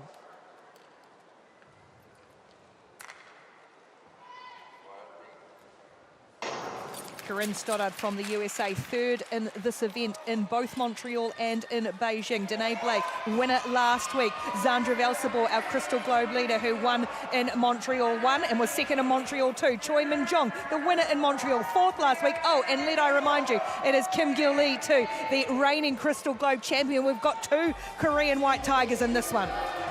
Skaters happy to line up right now and play the strategic game. Danae Blay setting up an inside move. Corinne Stoddart trying to force it, and it works. Just squeezing her way through. Remember, Kim Gilly was advanced from her quarterfinal through into this one as well to be able to get into this field. And so it is completely stacked. And at the moment, it is Danae Blay, the winner of the 1,000 metres last week, leading out on the front of the field from Corinne Stoddart. Remember, this is a semi-final. Now, we've already seen some jostling for position, and that means that a few of these skaters have wasted some energy. Danae Blay out front now, taking the hardest position, which is the lead. Corinne Stoddart starting her build-up. Danae Blay defending with some acceleration of her own. Zandra stepping out to build speed on the outside. Let's see if it works. Only 2. The top 2 will go through, plus one of the fastest third. They'll be chasing down the time of Hannah Desmet from the previous semi-final. Really starting to turn up the heat, and here comes the Koreans. The first of them is Choi.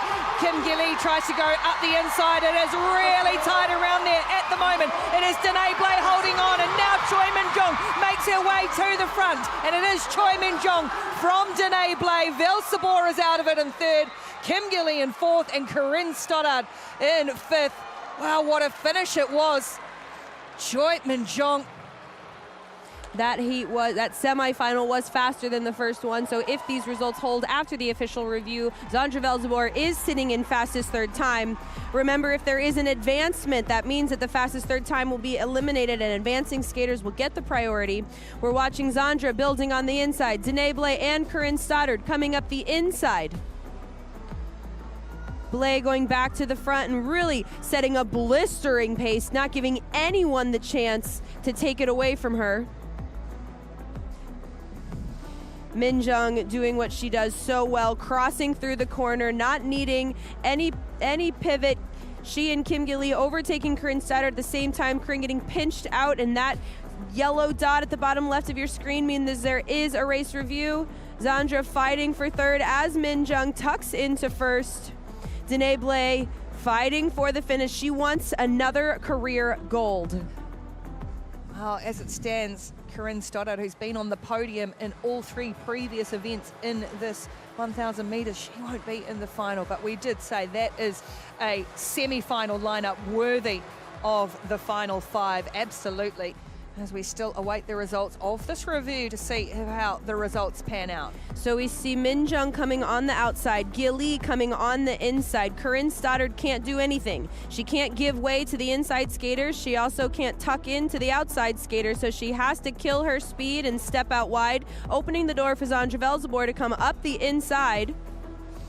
And it's 3 wide going into that corner. The officials have their work cut out for them, determining, is this shared responsibility? Is there a penalty here? Or is that just speed skating for you? Boy, did Velzeboer do well to stay upright and on her skates there. You just saw the little jumble as she came on that inside as they got really, really wide. Here's Danae Blay.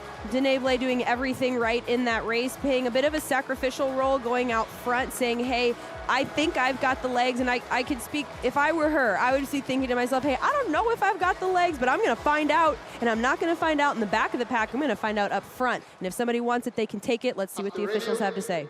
We give a penalty to skater number 5 from USA, an advancement for skater number 1, Korea.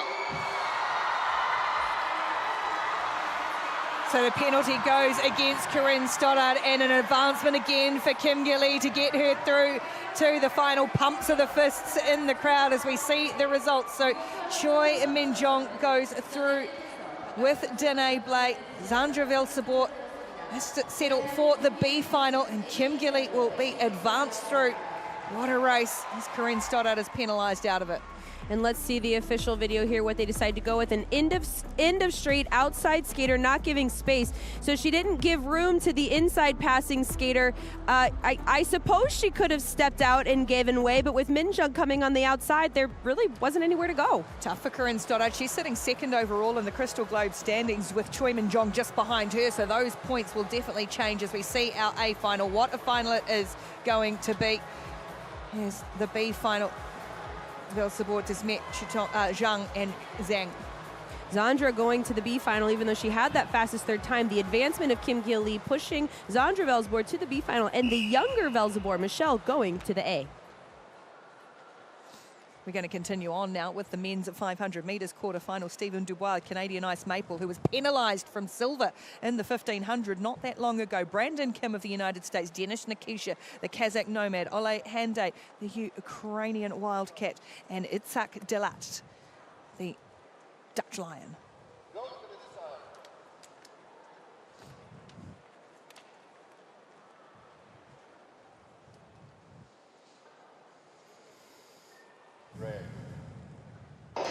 Stephen Dubois having to quickly shovel off that disappointment of being relegated from the silver medal position with a penalty. Denis Nikisha, the Kazakh, he opted not to race earlier in today to save himself for this 500. At the moment is Dubois from Brandon Kim. Brandon Kim in the middle of finals week as a Stanford University student and racing in the semifinal event here at the World Tour number 4 in Seoul.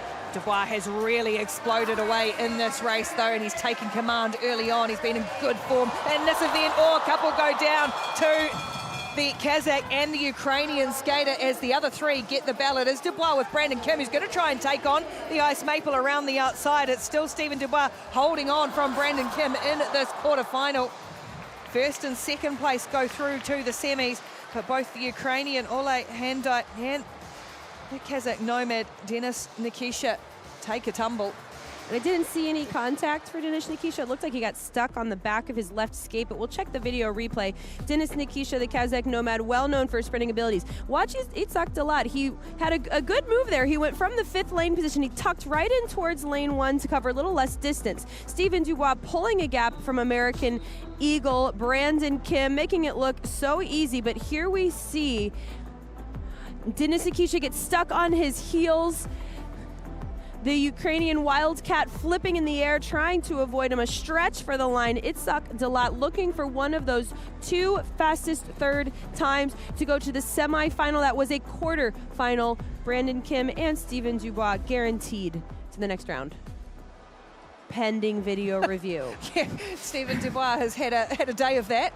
I think he was relatively safe out of there somewhere. Yeah, that's mentally tough, isn't it?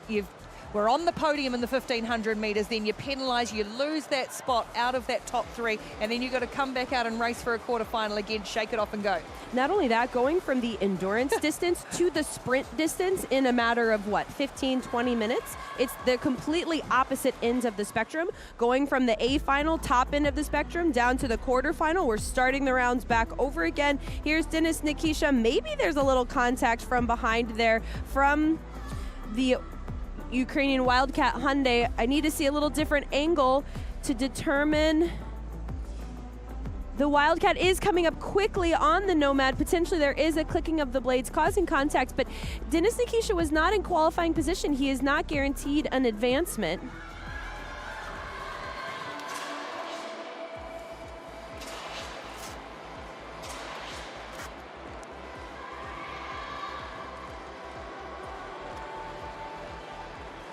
Steven Dubois shaking it off.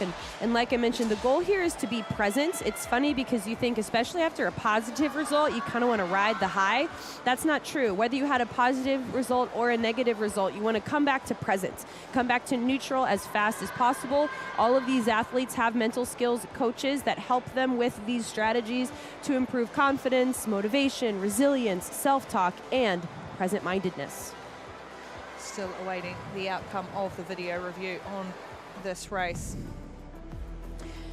Checking our own review here again, we're seeing Hyundai. He is closing the gap up on Nikisha. It looks like the left skate of Hyundai clicks the right skate of Nikisha. That opens the door wide for Itzhak Dalat to close that gap, which is actually helpful in a 500 when you can focus purely on your acceleration and not have to worry about the chaos of other skaters in your path.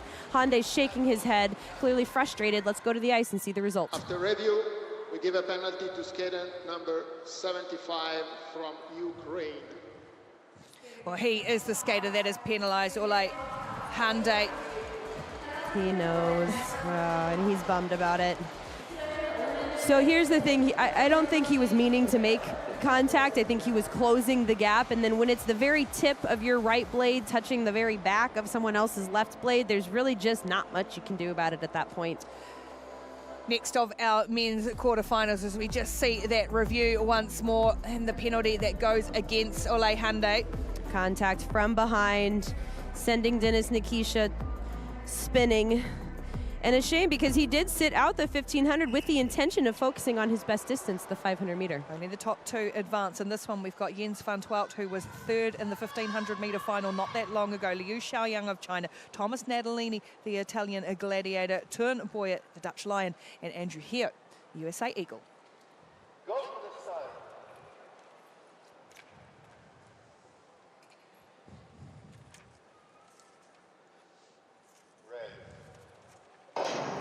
Two Dutch Lions in this field. Van 't Veld it is who will lead them out with Liu Xiaoyang just behind him, and the Italian gladiator Thomas Naldini. And Andrew Heo has pulled up looking at his skate straight away in a wave of his hand. So he is out of the race looking at his left skate, the US Eagle, while the other 4 skaters carry on. He's actually missing a piece of metal out of his blade, which is a danger on the ice. I'm surprised they're not calling back to find the metal on the ice. If it gets stepped on, it's a guaranteed fall by the other skaters. At the moment, Liu Xiaoyang jumps in front of Jens van 't Veld. The top 2 skaters will go through to the semi-finals. The Italian gladiator Natalini trying to make a push here, but it is Liu Xiaoyang from Jens van 't Veld who takes it out easily, and thankfully no damage done. as they do head out on the ice to have a check for what is missing from Andrew Heo's skate.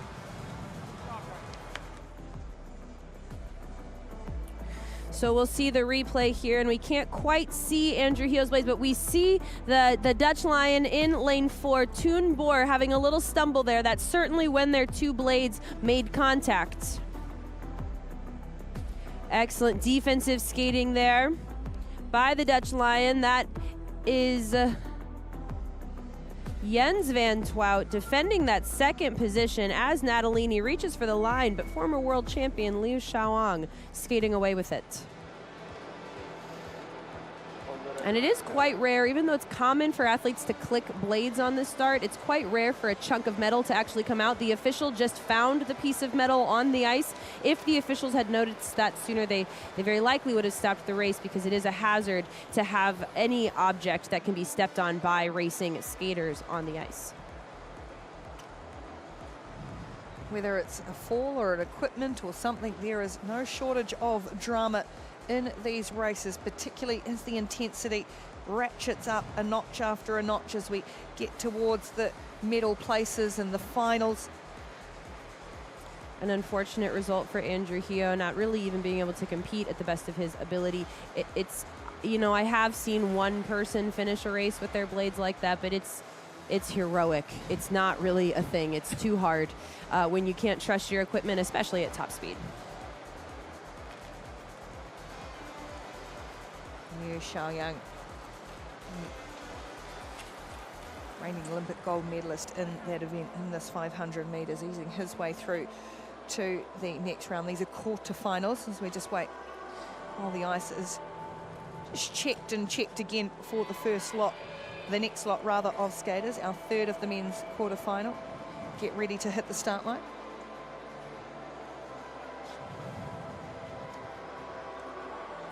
Skaters continue to practice that present-mindedness as they wait for a call before. We're seeing the coaches box there where coaches wait to give their feedback to skaters, and even a few skaters in the coaches box coming to ask for either some advice or maybe some feedback from previous rounds of races.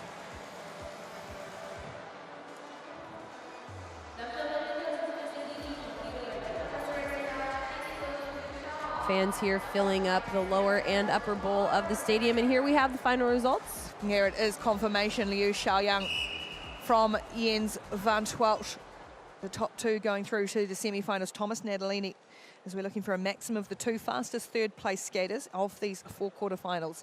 The next one, which features Shogo Miyata of the Japanese Ninjas, Robert Kreuzberg, the Latvian Gold Star, Jordan Pierre-Gilles.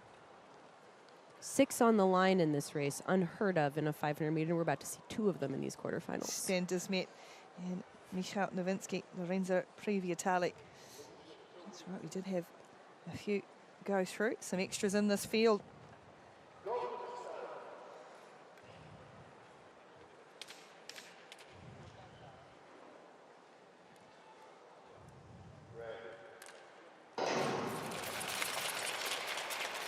Charging off the line and into that first position early is the Japanese ninja, that is Shogo Miyata. Have seen him out the front as well, being tracked at the moment by Jordan Pierre-Gilles, the Canadian Ice Maple.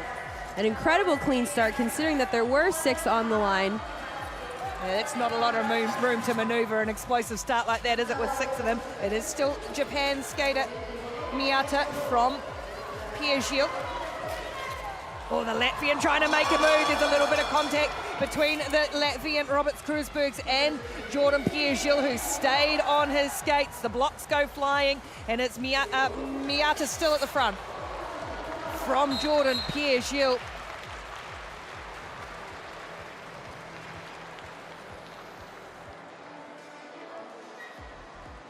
An incredibly fast race. Miyata leading from start to finish. Pierre-Gilles tucking into second, even from his third place spot on the line. Latvian Golden Star, Robert Kreuzberg, attempting an inside move here, not quite getting even. Jordan Pierre-Gilles holding on to his second position beautifully. Like an elite skater, Robert Kreuzberg's losing a little bit of speed, but still able to defend from the Polish Hussar Nowinski. Jordan Pierre-Gilles, the bronze medalist from the World Championships in Rotterdam earlier this year in that 500-metre event. He makes his way through as well to the semi-finals, along with Shogo Miyata. Robert Kreuzbergs now will be looking at the times in this final quarterfinal, which is coming up now, and it is a strong field with two Korean white tigers. That is Kim Tae-sung and the number one, Park Ji-won. In fact, there's three of them because Park Jung-hook is there as well. William Danjanu, Peter Yazapati and Martin Colony. You cannot separate Danjanu from Park Ji-won at the moment. You sure can't. William Danjanu already has a gold in each distance on this World Tour season. Let's see if he can go from 1,500 meter straight to the 5. The winner of the 1,500 metres less than an hour ago. The number 2 in the 1,500 metres, Park Ji-won, next to him as well.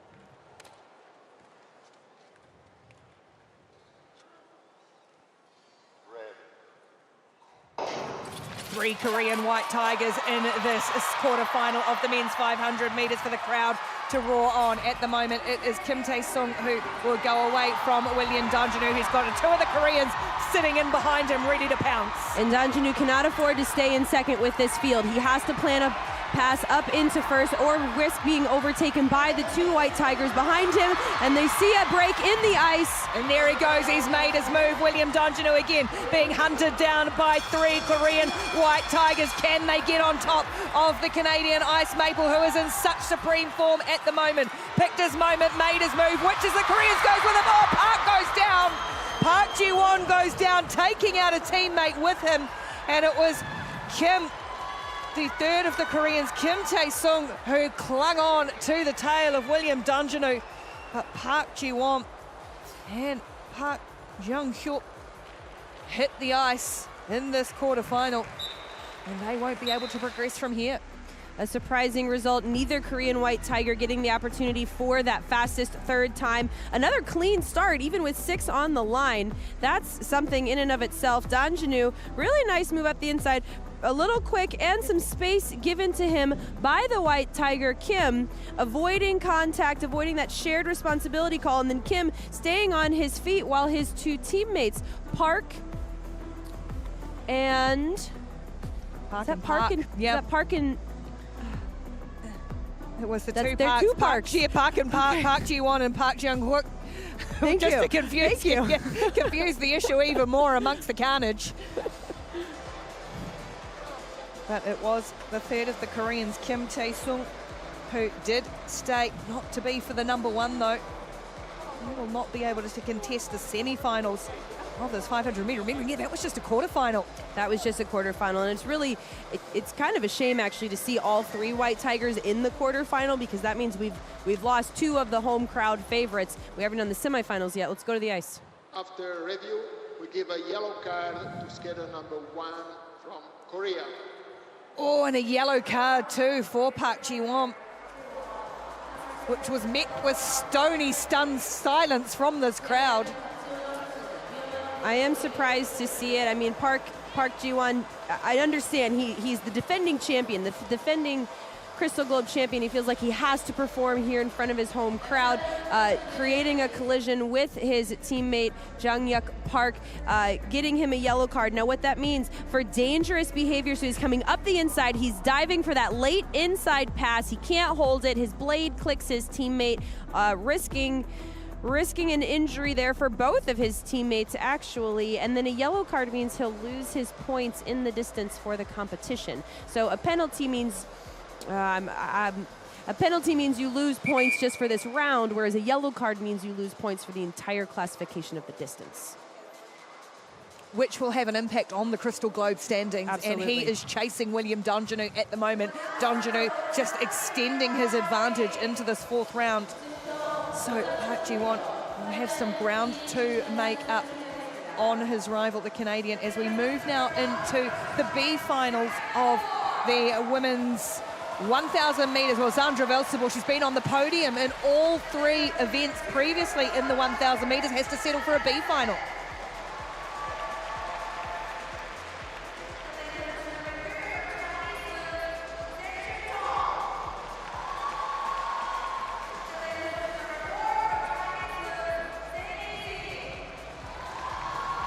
Sandra Velsabor, Hane Desmet, the Belgian Ice Bear, and then two Chinese skaters, two Chinese longs, Zhang and Zhang, 82 and 33 respectively.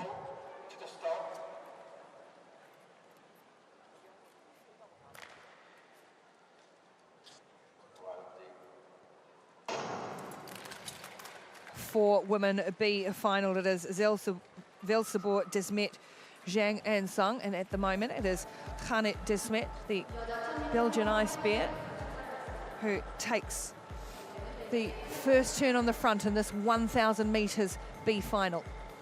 And with no fastest third time in this race, you see a little bit more strategy here, a little less racing for speed. Hane Desmet wants to go up front and control the pace, but she doesn't need to lead the whole thing out top speed. She's content to drift back into fourth and save her energy for a big move at the finish. Velsabor will be looking to try and gain as many points as possible from this B final to try and consolidate her lead at the top of the crystal globe as Desmet tries to make a little move. At the moment, it is one of the Chinese skaters, that is Zhang Zhutong. And now, in fact, both Chinese skaters will lead Zhang from Zhang at the moment, with Desmet in third and Velsabor bringing up the rear.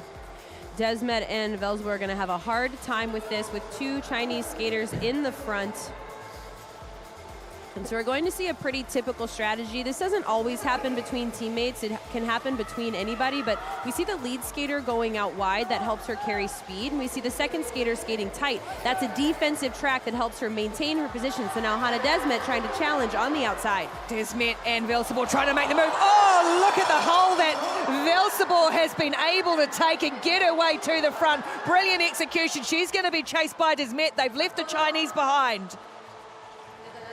Absolutely superb from Sandra Velsabor. Incredible racing. And so what you saw happen there was the lead Chinese skater trying to keep Hane Desmet. It's called keeping someone on your hip. You keep pressing them out towards the pads, but the risk you take is that you're not defending the inside lane.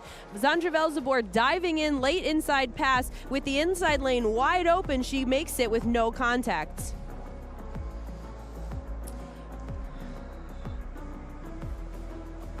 So we're seeing Zhang step in front of Zhang, and now Velsabor coming around the outside, Desmet in second. Again, here we have Zhang leading Zhang. Zhang is protecting the inside lane, and then a final shot of Velsabor coming around to win that final. That intense focus in the eye, regrouping to take the B final. I'm sure she'll be disappointed not to have been in the A final as well, but we'll see more, no doubt, of Sandra Velsabor. Remember, we've got the women's relay final to come later today. She'll be in the thick of that action for the Dutch Lions. There it is, confirmation in the B final, won by Sandra Velsabor from Hane Desmet, and then Zhang and Zhang, the two Chinese longs, in third and fourth. Which brings us to the women's A final in the 1,000 metres. Absolutely stacked races we have seen, and this final is no different at all. The progression through of some of the athletes, looking at Choi Min-jong, Danae Blake, Kim Gilly, who has had to ride a bit of luck here. She's had an advancement a couple of times to get through to the final, and you absolutely wouldn't rule her out now that she's got there.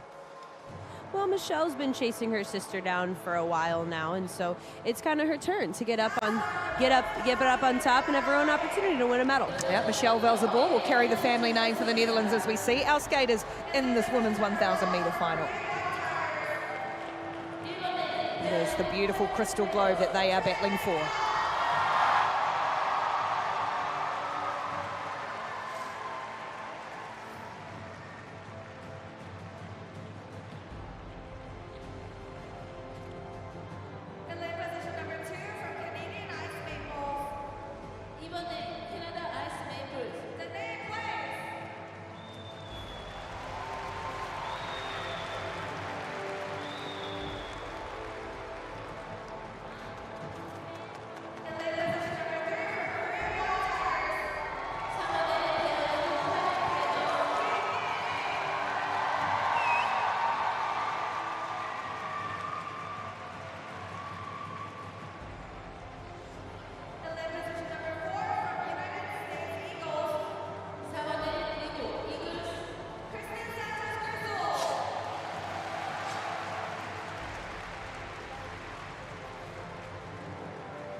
The 5 finalists in the women's 1,000 metres. Choi Min-jong of the Korea White Tigers, first in this event in Montreal too. Danae Blay, the Canadian Ice Maple, first in this event in Beijing. Kim Gilly, the reigning Crystal Globe champion and #1. Kristen Santos-Griswold, the USA Eagle, the reigning world champion in this event, second in Montreal. And then Michelle Velsabor. Is that stacked or is that stacked? That's stacked as well. It is the women's final of the 1,000 metres, that final intake of breath from Kristen Santos-Griswold. Is this her time to finally stand top of the podium? Go to the stop.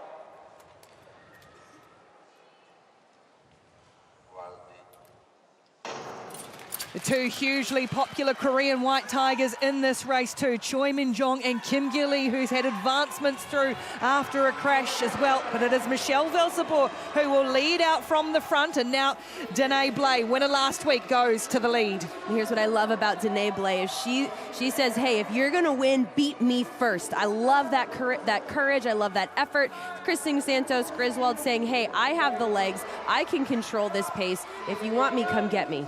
She is at the front at the moment, a 9-lap race in this 1,000 metres. It's Santos-Griswold, Blay and Velsabor, tight between the three of them at the top, with the two White Tigers prowling at the back.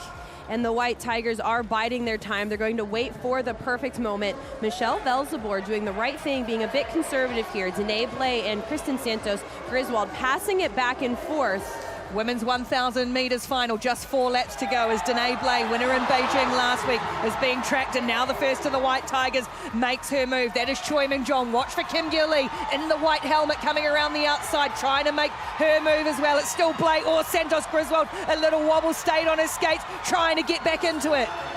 Danae Blay still leading a blistering pace, doing 2 crossovers into that corner with a defensive deep track pattern. Will they get her on the final lap? Here it is, the final lap. Kim Gilly trying to wedge her way through. It is still Danae Blay, the Canadian Ice Maple. Kim Gilly comes in her.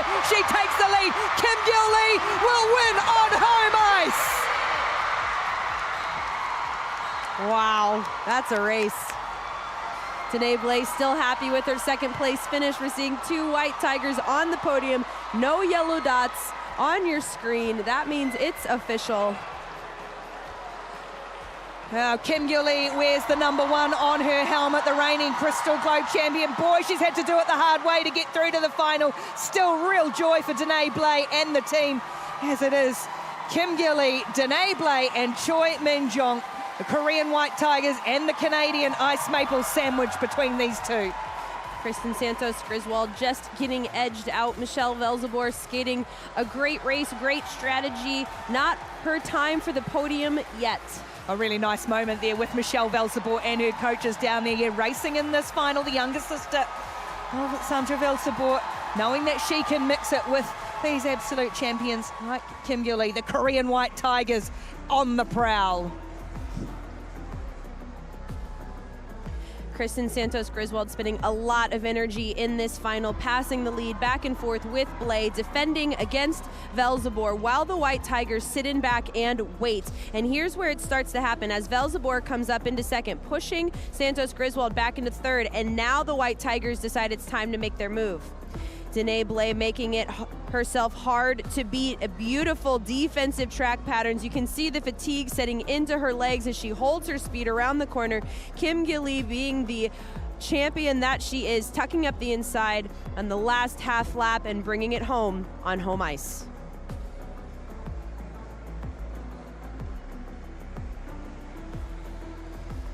Well, what resilience too from Kim Gilly, battling her way through to this final to then take the gold medal. And it's worth noting that the 1,000 meter really is the speed skaters race. In my opinion, it's the hardest race. Your legs burn, your lungs burn. It's top speed for as long as you can manage. Here is the results there. Kim Gilly from Danae Blay, Choi Min-jong in third, Kristen Santos-Griswold having to settle for fourth, and then Michelle Velsabor in fifth place in this quite outstanding women's 1,000 meter final. Ladies and gentlemen, we will now begin the Women's 1,000 meter award ceremony for the ISU Short Track World Tour Seoul 2024-25 presented by the KB Really good Financial Crystal Group. Globe points for all three of these skaters, currently sitting in third, fourth, and seventh. Choi Min-jong in third, Kim Gilly in fourth overall, and Danae Blay in seventh. See how that may change, of course, with no Zandra support in Nagoya Winter Olympics gold this final. medalist. President of the Korea Skating Union to present these medals. Impressive skills in of the suits as well on the skates. ISU Short Track World Tour Seoul 2024-25, presented by KB Financial Group. In third place, and the winner of the bronze medal from Korea, representing Korean White Tigers, Choi Min-jong. Warm applause for Choi Min-jong, the Korean Ice Tiger, on the podium in this event for the third time across 4 World Series, World Tour stops.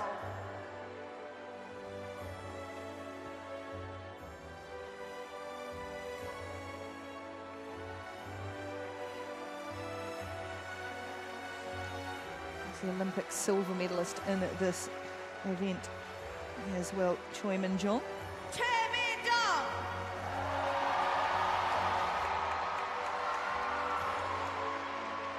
In second place, and the winner of the silver medal from Canada, representing Canadian Ice Maple, Danae Blay. Now Danae Blay, the Canadian Ice Maple, ever so close of backing up her first World Tour victory from last week, but taking a second, and will be really thrilled with her work here on the Asian swing of the World Tour so far.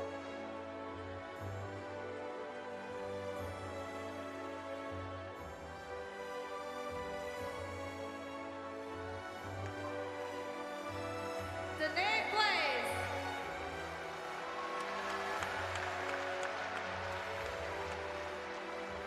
In first place, and the winner of the gold medal from Korea, representing Korea White Tigers, Kim Gilly.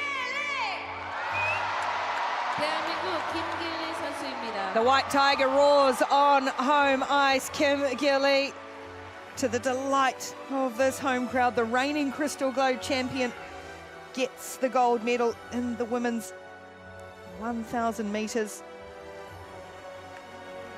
His second gold of the season after winning the 1,500 back in the first leg in Montreal. Kim Gilly.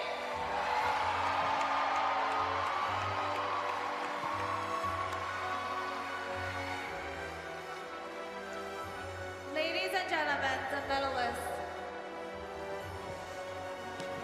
The medalists in the women's 1,000 metres, Kim Gilly, the Korean White Tiger, Danae Blay of the Canadian Ice Maples, and Choi Min-jong of the Korea White Tigers.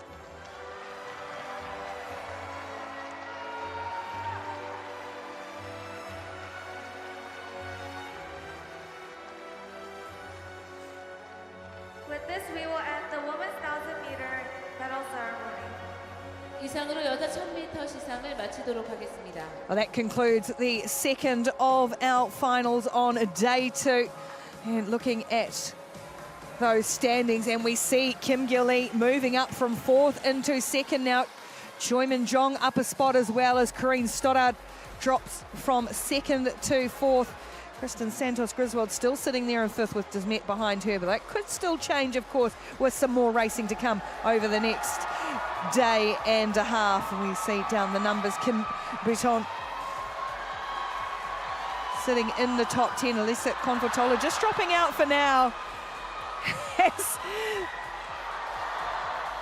Kim and Choi trying desperately to throw their mascot up into the crowd. They are being roared on. We'll see how the throwing skills are. It took a couple of goes, as we will have a short ice break now and then head into the men's 500 metres semi-finals. In fact, we will carry on straight into those men's 500 metres semi-finals.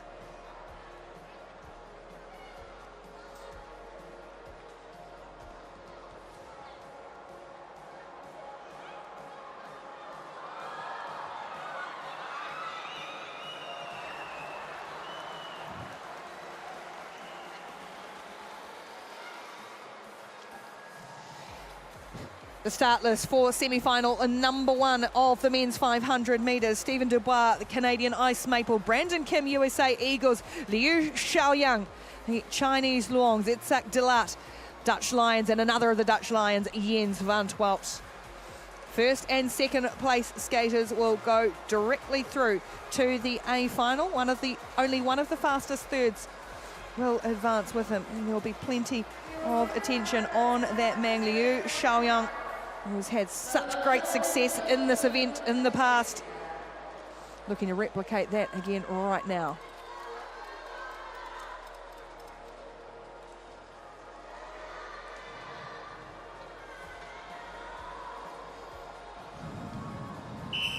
Stephen Dubois had a really good performance in the quarterfinal not that long ago of the 500 metres after being penalised out of the podium, off the podium in the 1500. Plenty of attention on this man though, Liu Xiaoyang, the Chinese Luong.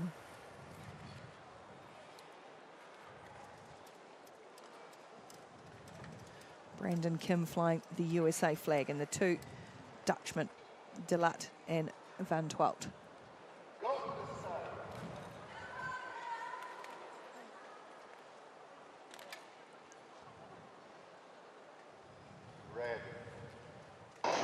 Semi-finals of the men's 500 metres. It's a race to the first corner, is won by Stephen Dubois. Now they settle into the action as Xiaoyang just tracks from third position, and it's the American Brandon Kim sitting up in second at the moment as the Dutch Lions chase the pack. Stephen Dubois doing a great job getting up to top speed, pulling a little gap on Brandon Kim. Kim closing it now, but the main threat here to Brandon Kim is from behind, needing to be defensive against Xiaoyang, but Xiaoyang's one of the best in the world. You can bet he, as well as the Dutch Lions, are coming.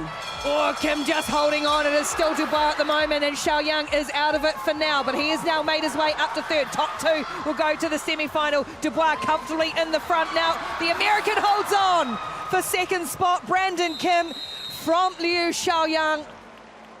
And we do look for one of the fastest third place skaters. That is what Liu will be looking for. 41.10 his time.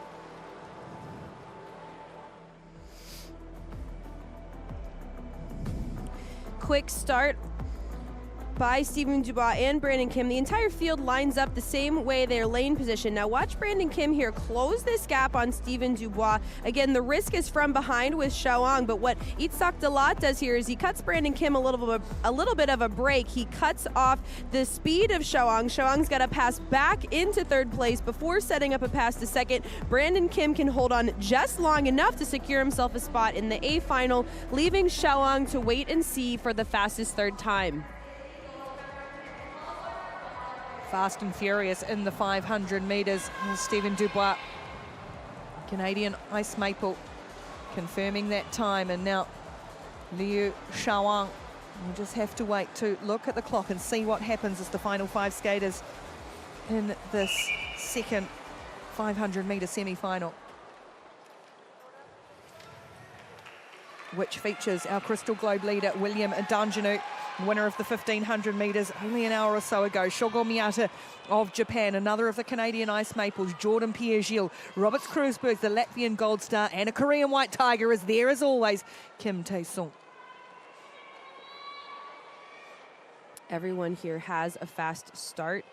Danjanu, Miyata, and Pierre-Gilles will all be fighting for that lane 1. Kruisbergs and Kim Tae-sung potentially needing to hit their top speed with some good timing to set up a pass towards the end of the race, but there's not much time. It's only about 40 seconds that they'll have to get themselves into contention for Final A. Of course, no Park Ji-won in the semi-final. He was knocked out in the quarterfinal rounds with a penalty. Here's William Danjanu, the Crystal Globe leader at the moment, the man to catch in just about every event.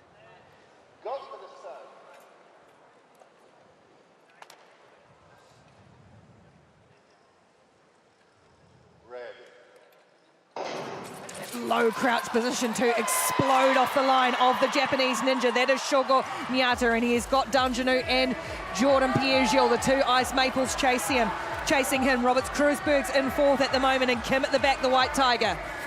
Miyata having an absolutely incredible start, pulling a gap on Danjanu, but now Danjanu starts to close it up. He's got more speed than Miyata, but there's some contact from behind, and the door opens for Jordan Pierre-Gilles. It is Miata that's gone down. Jordan Pierre-Gilles at the front. Donjanu's out of it at the moment. He was the one who made contact with Shogun Miata. It is still now the Latvian Roberts Kruisbergs. Kruisbergs takes it. Jordan Pierre-Gilles was cut out of it as well. Photo with him and Kim in that 500 final where it all went everywhere. There was so much to see. We see the yellow dot, which means there is going to be a review from the officials. Let's go back to our replay here. Miata has a tremendous start, going from lane 2, overtaking William Donjanu to the first position and pulling a gap. Now then Donjanu can close the gap, and he's doing the right thing by taking it into a pass, but he closes the gap too soon. He creates contact from behind. Even if it's just a little touch with blades, it's enough to take Miata down and to kill Donjanu's speed, opening the door for Pierre-Gilles. Pierre-Gilles also having a hard time holding on to his speed on that last corner. We're waiting for the results of the photo finish. Oh, Roberts Kruisberg's kept himself well out of trouble. Oh, here's the photo finish. And it is the Canadian Jordan Pierre-Gilles who keeps Kim out of it. There's still going to be a review of this race as Shogun Miata went down under contact from Donjanu.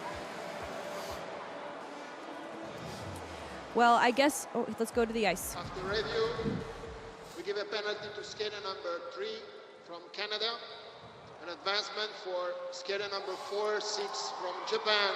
Well, a pretty quick decision to be made. Donjanu penalised, so he is out of the running in the men's 500 metres. No Donjanu, no Park Ji-won in either of those finals. Roberts Kruisbergs, Jordan Pierre-Gilles go through, and Shogun Miata under an advancement as well. Donjanu getting called contact from behind. Now again, he did the right thing. He closed the gap, he set up a pass, but his speed carried forward faster than he was expecting, and he made contact before he was able to change his track pattern and get by. Confirmation then, Robert Kruisberg and Stephen Dubois, Brandon Kim of the United States and Jordan Pierre-Gilles, joined by Shogun Miata in the men's final for the 500 metres.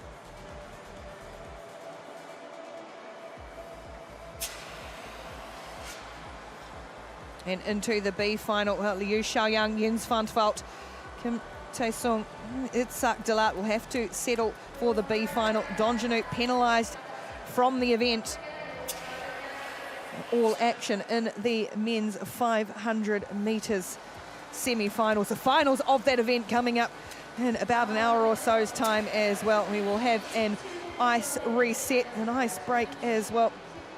And in that time, the break as we build up to the relay of the women's 3,000 metres semi-final. Well, the athletes, the skaters have been out and about around Seoul, taking the crystal globe around, and so we can catch up with some of that action, and also too some insight into skating in Korea amongst the White Tigers. Some of their stars will give us an insight into that break as we build up to our next semi-final.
The Short Track World Tour sees the world's top skaters competing in 6 events across 3 continents. Earlier in the week, the skaters were out and about with the Crystal Globe to launch the latest round here in Seoul.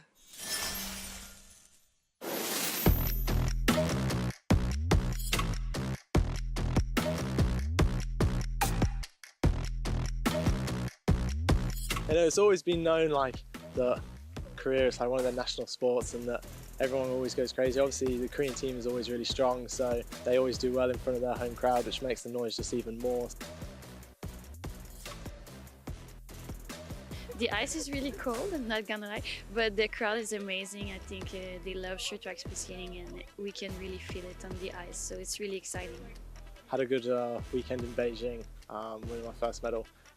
So looking to try and replicate the same thing here in Seoul.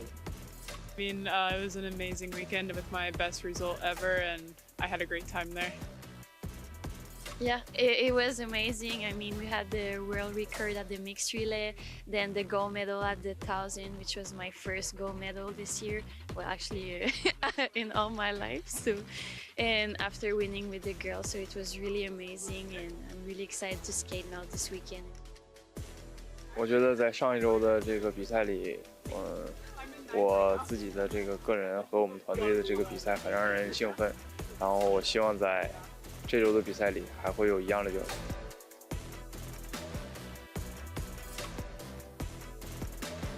It's really nice. I think the fans are going to bring a lot of energy. You know, in Korea, skating is really popular, so I always like when we're in a place with tons of fans.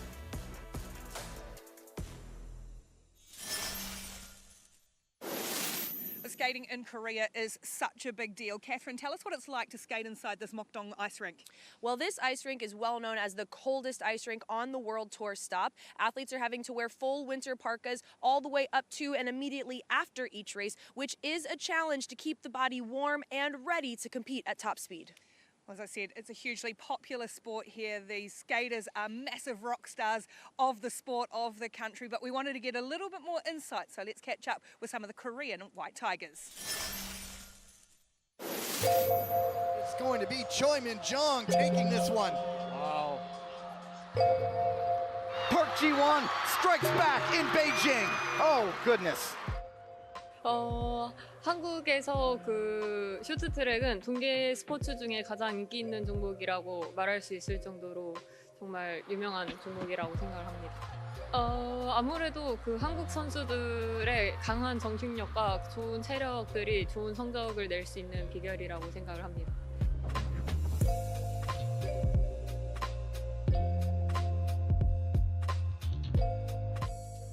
서울은 한국에서 가장 대표적인 도시이고 그만큼 이제 즐길 거리도 많고 놀 거리도 많고 구경할 거리도 많으니까 서울을 즐기면서 그 목동 열두 투어를 함께 즐기셨으면 좋겠습니다. 그 목동 아이스링크에서 항상 중요한 이제 국제대회들을 했으면서 많은 홈 팬들의 응원을 받았던 좋은 기억들이 있어서 한국에서 경기하는 건 늘 즐거운 일이라는 생각을 합니다. 항상 어떤 세레머니를 보여드려야 할지 굉장히 고민이 많은 곳인 것 같아요. 그렇기 때문에 더 힘을 많이 낼 수 있었던 것 같고 제가 생각한 세레머니를 여러분들에게 보여줄 수 있도록 최선을 다하겠습니다.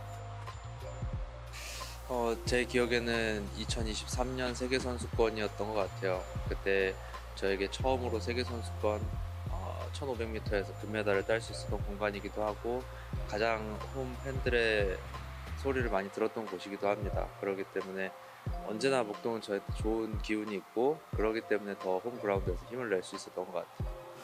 일단 홈그라운드에 와서 너무 기분이 좋고 여러분들을 홈그라운드에 초대할 수 있어서 너무 행복합니다.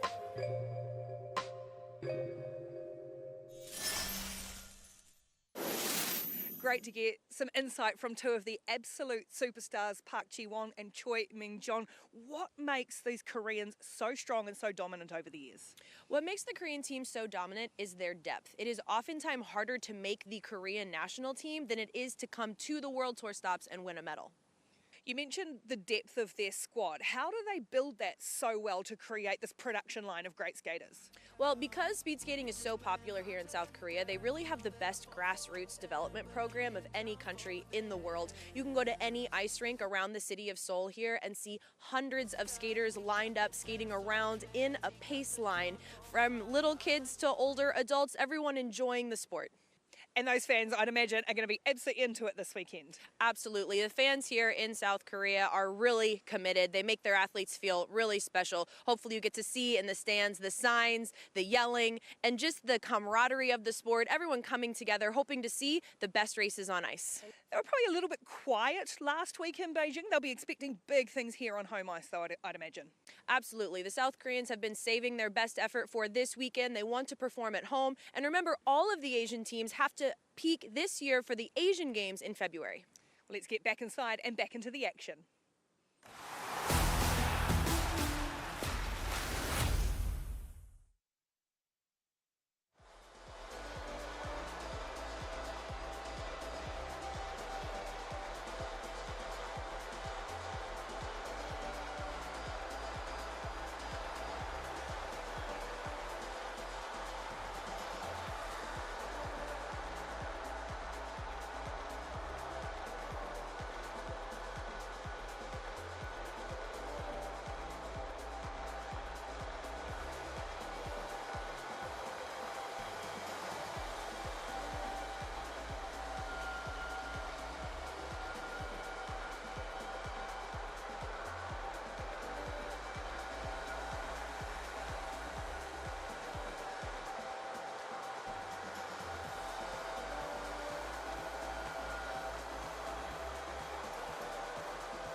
The action continues late on day 2 of the Short Track World Tour from Seoul, Korea. This is the 4th stop of 6 in the race for the Crystal Globe, and we now head to the women's 3,000-metre relay semi-finals. Team event, 10 points on the cards as the other sides try and track down the Canadian Ice Maples, who lead the overall Crystal Globe standings. 8 teams still in contention here. First 2 in each of the semi-finals will advance through to the final. And we start with the Netherlands, the Dutch Lions, the Chinese China Longs, the Italian Gladiators, and Japan's Ninjas.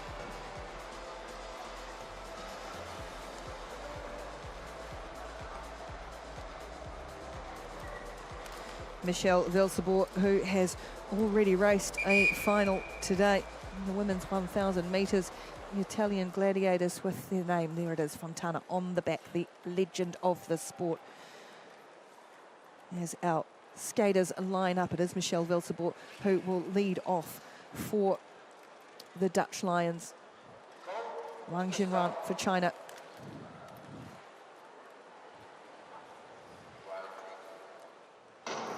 As we are underway in the first of our semi-finals in the women's 3,000 metres. It is Ariana Segal out there for the Italian Gladiators as well. And on the track for the Japanese Ninjas, making the transfer now, Amy Hirai, first exchange in this 27-lap race.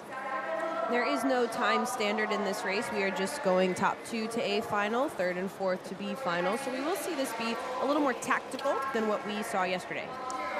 Sandra Vilseboer hands off to the pink helmet of Zoe Deltrapp. Seen her in action today as much as we did yesterday. As it's the Dutch Lions who leading. The Chinese Longs looking to make a little move. Couldn't quite get on the inside there. The Italian Gladiators and the Japanese Ninjas now in 4th place, but all 4 teams tightly compacted. The exchanges so critical.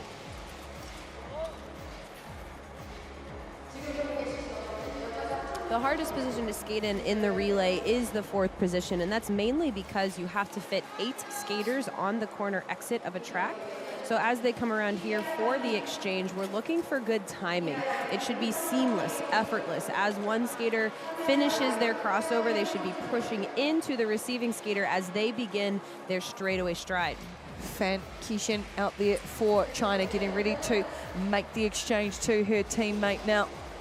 As the Italian Gladiator comes around in 3rd place still, and the Japanese Ninjas just tracking them all the way as it stands.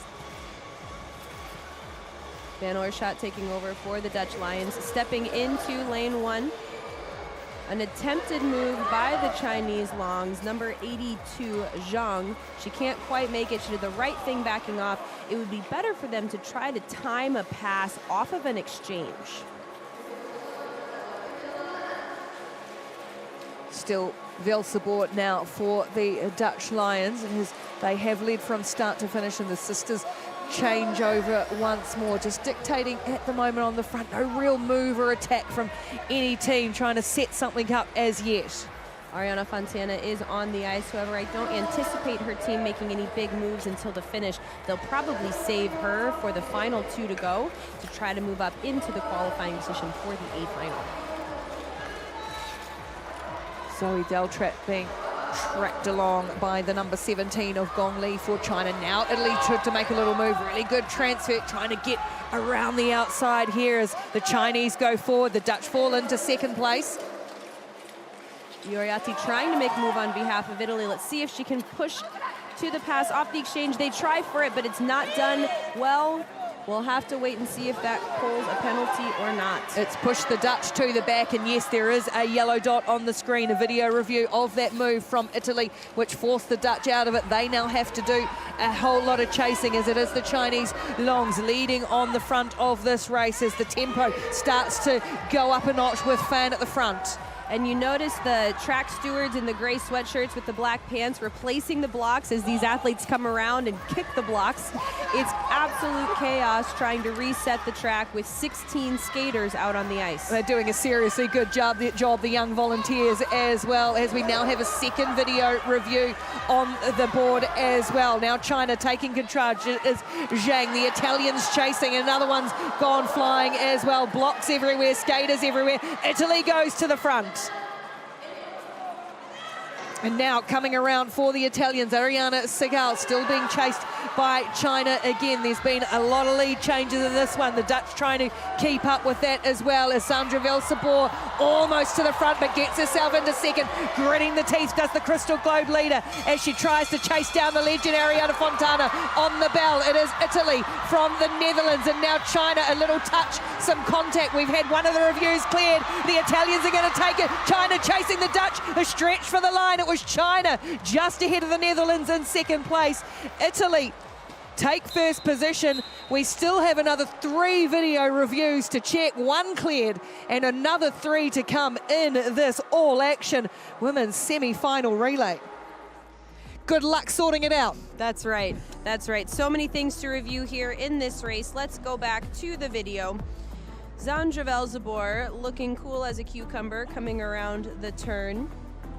Del Trapp giving a good push to Van Oersschot. Zhang having an excellent tag from her teammate, catapulting her up into first. Ayoriati trying to build her speed up into second, and now we're seeing a different video review. Number 28 from the Chinese Longs, Wang. A good acceleration by Gong Li off of the tag that you do want to see that off a push. Now, Italian Gladiators transferring to Ariana Fontana. As the move on the inside comes from the Dutch Lions, Ariana Fontana crossing the line in first, but that is not an official result. Sandra Velsabor clearly exasperated by what's going on there between the Dutch Lions and the Chinese Longs. Had a look straight to the inside of the track, didn't she, to the officials on the ice, did Velsabor, and now we will look to the official video review room, who are sorting through any number of incidents.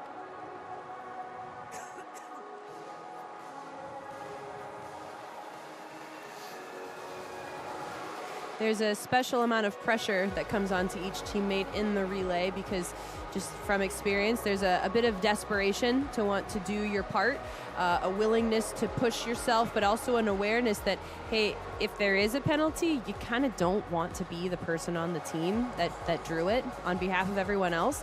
So it's this fine line between I want to do my best, I want to contribute, but if I overextend, I can create trouble. So watching here, Ariana Fontana stepping a little outside of the Chinese Long, the Dutch skater coming up the inside, looking like she just totally pitches forward. Sandra Velsabor not totally in control of herself on that pass. Van Kishin trying to come up the inside as Velsabor again trying to lean into the turn. Now this could be an outside to in on Velsabor. Her shoulders are in front. It's hard to tell from that angle who created the contact. Ariana Fontana skates away like the champion that she is. A few things being reviewed here. Possible Chinese lane change. Oh, Zandra's very upset. And this has been an emotional couple weeks for her. Last weekend, racing in every distance. The emotional toll, the exhaustion, the physical, mental, emotional exhaustion that these athletes are pushing themselves through. One piece of straw can break the camel's back. Nope, missed out too on the final, the A final in the 1,000 meters too. Sandra Velsabor out. Crystal Globe leader. The Chinese team watching and waiting for the final result. The next race actually not being allowed to step on the ice until the results are announced. And here they are allowing the next skaters out, so that must mean they've come to a decision. Let's throw just about. Well, going to have to get a list, aren't they? Because there's going to be a few of them for the officials to try and read out here. We're looking through again, remembering too, the Italians won this event back in Montreal, won the first Montreal event, so they kept themselves to the front of the pack. It's the action behind that we're looking at. It's only the top 2 teams that go through. And so we are seeing lots of notes coming through here. One call has been cleared. We're seeing potential lane changes. We're seeing potential contact from behinds. Let's go hear about it. We give a penalty to Team Netherlands and a penalty to Team China. Oh, 2 penalties. Oh, penalty goes against the Dutch and the Chinese, so that means Italy, who were clear at the front of the race anyway, in the 4th place Japan Ninjas will go through to the A final.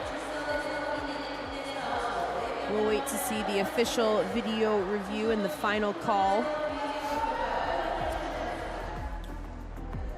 We're seeing here in the straight, lane change from inside to outside from the Dutch skater. So she's trying to make an inside move and then an abrupt step out. She needs to have her body past the Japanese skater before stepping out if she wanted to avoid that call. And then here on China, in the corner, contact from behind.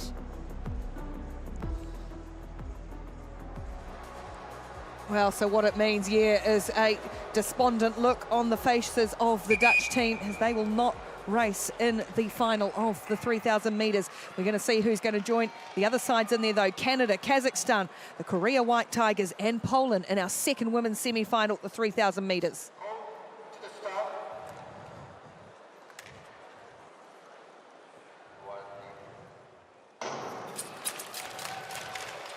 Kim Bouton for the Canadian Maples, not initially on the start list, so there has been a change to the Canadian Ice Maples team from what we were initially handled. We'll get a handle on who is out there for everyone as the first changes are made, the first tap and exchange. The Kazakh Nomad sitting in behind Florence Brunel for now, who changes off to Ricky Doak. Nomads coming off their first ever World Tour medal on the women's side in the relay last week in Beijing. Now the Ice Maples and the White Tigers are the heavy favorites in this semi-final. It's Danae Blais who's sitting out this one for the Canadian Ice Maples, as we can see Courtney Sorot out there now, and that means so Kim Bouton has come in for Danae Blais. In this Canadian Ice Maples team, they are leading at the front now. The Polish skaters are on the ice, and that's Nicola Mazur, who's had a big shift today as well and had a couple of really good performances. The Polish Hussar, the cavalry, the winged horsemen of Poland, one of the efficient military units, and they're looking efficient in second at the moment, are they, through Kamila Stormowska.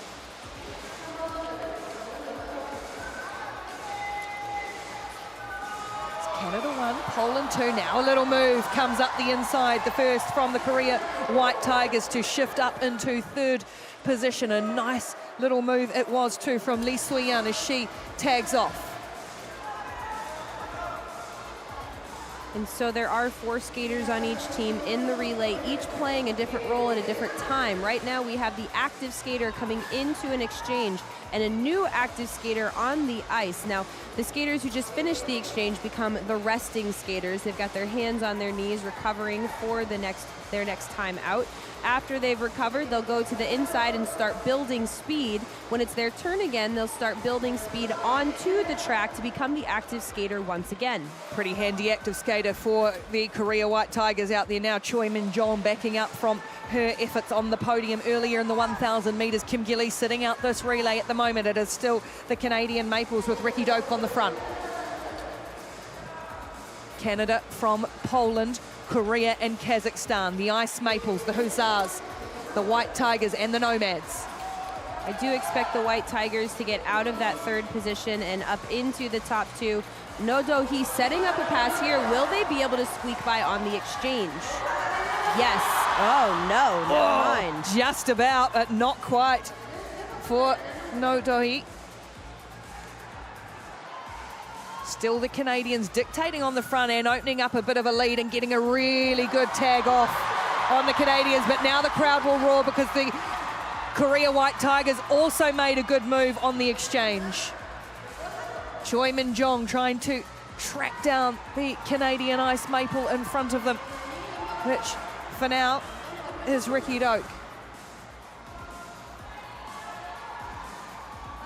Top 2 go through to the final. They'll join Italy and Japan in that relay final later today. Oh, really hunting now, the Korea White Tigers looking to get on top of the Ice Maples. Good little turn from Kim. Speed and pace picking up, and have they got them this time? Yes, they have. The White Tigers hit the front. Oh, the Canadians come back at them again. It is still the White Tigers, and now the Canadian Ice Maples toe to toe. Canada back in front.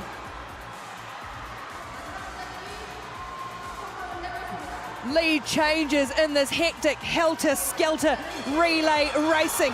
It is 27, Florence Brunel scooting around for the Canadian Ice Maples, now being chased again by the Korean White Tigers. The lap starting to tick down on this relay. And it is Canada who hold on to take it from the Korea White Tigers. The Polish Hussars in third, Kazakhstan Nomads in fourth. Canada and Korea go through to the final. And the Canadian Ice Maples shorted make it a race for the Korean White Tigers, leading more or less or more from start to finish. A couple of really nice exchanges by the Korean team, but for whatever reason not connecting well enough to get by. Here is a good tag that gets them up into second. There's a bit of a gap to close here. And then the push to No Do-hee. Min Jung chasing down Florence Brunel on the last exchange.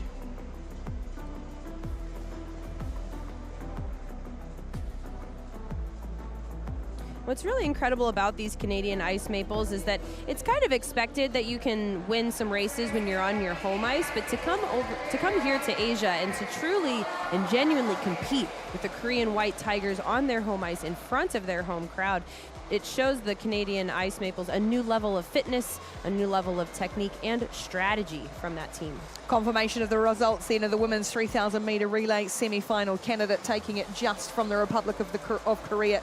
And so our 4 teams through to the A final. The Ice Maples of Canada, Korea's White Tigers, the Italian Gladiators and the Japanese Ninjas as well. Only 2 teams will be in the B final. We had a couple of penalties in this one as well, so that reduces the field in the women's 3,000 metre relay finals. As we move straight on to the penultimate race in the men's 500 metres, the B final coming up next. And there it is, Liu Xiaoyang, Jens van Twalt, Kim Tae-sung and Itzhak Dilat. A couple of big names missing out on the finals in this event. So 4 men in the B final first of all.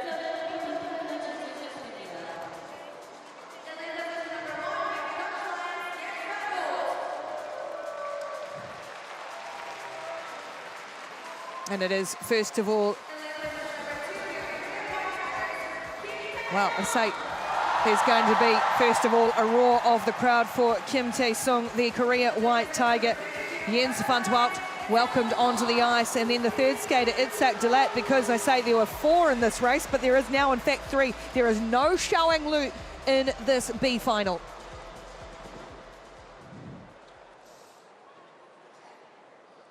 No doubt saving Xiaoyang for the 5,000 men's relay. Go to the side.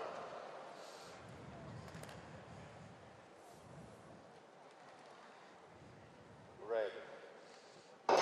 A 3-horse race in this men's B final of the 500 metres. 2 Dutch Lions and sandwiched between them a Korean White Tiger. In fact, the 2 Dutch skaters will go to the front ahead of Kim. Kim Tae-sung has his work cut out for him, the White Tiger needing to beat the 2 Dutch Lions and feeling the pressure in front of his home crowd. Jens van Twalt is the head of that field for the Dutch Lions at the moment, with Itzhak Dilat, who is, of course, the designer of the beautiful crystal globe helmets. They get the ballot. It is Jens van Twalt with one hand tucked behind the back in command. The Korean White Tiger going to try and roll over the top of Itzhak Dilat to see if they race to the line. Jens van Twalt will take the B final. It was tight between the other 2, but it is Dilat who just gets it from Kim Tae-sung. The Korean White Tigers not well known for their sprinting ability. As a program, really well known for their middle distance and endurance skating. A clean start with just 3 on the line. And the Lions maintain this 1-2 position. Itsak Dalat doing everything he can to keep Kim Tae-sung, again, on his hip. That's what that's called, when someone's coming on your outside and you just want to keep pushing them wider and wider and wider so that they cannot finish the pass. He's keeping the White Tiger on his hip to the finish.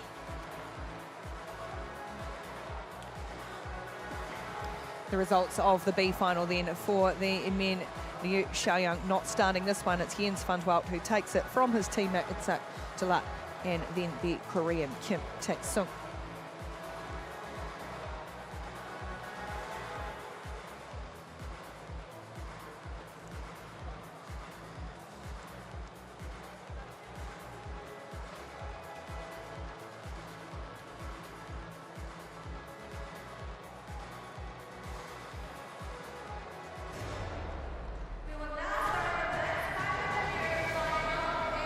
Which brings us now to the final of the men's 500 metres. One medal has been decided in the men's competition so far today. That's the 1500. Now we move to the shortest distance of them all, the explosive, the electric 500 metres. It is unpredictable as Roberts Kruisberg, the Latvia gold star, takes to the ice first up for the final.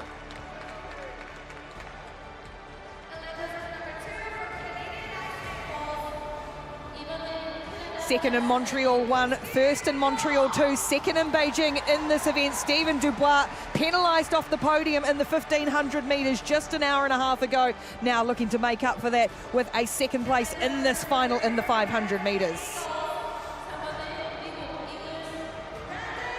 Brandon Kim, perfectly executed race in the semi-final for the young USA Eagle to take to the ice in the 500 metre final. First time ever in a final.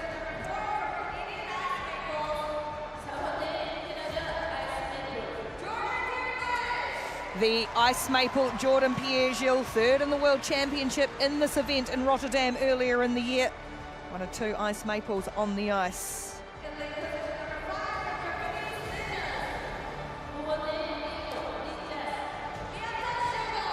And the Japanese ninja Shogo Miyata advanced through to this final. What an opportunity that presents for our 5 finalists. Miyata on lane 5, but also having an incredibly fast start. Roberts Kruisberg's also having the opportunity to have his highest finish ever in the 500 meter at a world tour.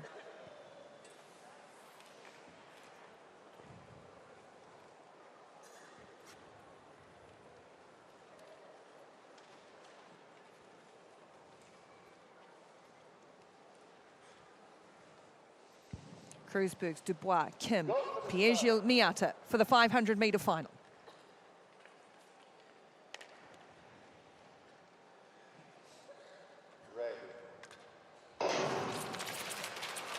It is Dubois who will get to that first corner. The Japanese skater's gone down, though. They will carry on racing without him as well. Tried to get out of Miyata, so it is Dubois from Kruisberg's at the moment with the American Brandon Kim and Jordan Pierre-Gilles bringing up the fours. He goes down as well. Brandon Kim, there's just 3 in the race left. The 2 Canadian Ice Maples, Dubois, Kruisberg's and Pierre-Gilles. We are under review. Pierre-Gilles building his speed on the outside. Will he have time to make one more pass? Here is the bell lap, the final lap in this 500 metre. It is Stephen Dubois at the moment. He has been on the podium all 3 times in this event, and this time he's going to take gold. It's a double for the Canadians. Dubois first, Jordan Pierre-Gilles second, Roberts Kruisberg third. We are still under review. Unofficial results, but at the moment it is Stephen Dubois, the champion of the 500 metres. And unofficially, again, that's Robert Kruisberg's first time on the podium in the 500 metre. He's been on the podium in 1,000 earlier in the season. But look at the Canadian team. They're so well connected, aren't they? All the guys there ready to high five Dubois. The disappointment of that 1,500 metre penalty. Eliminated. It's back in the box. We're back to the present moment, enjoying a new result. Some disappointment, certainly, for Brandon Kim. We're waiting to see. There's 2 yellow dots, so these results are purely unofficial at this time.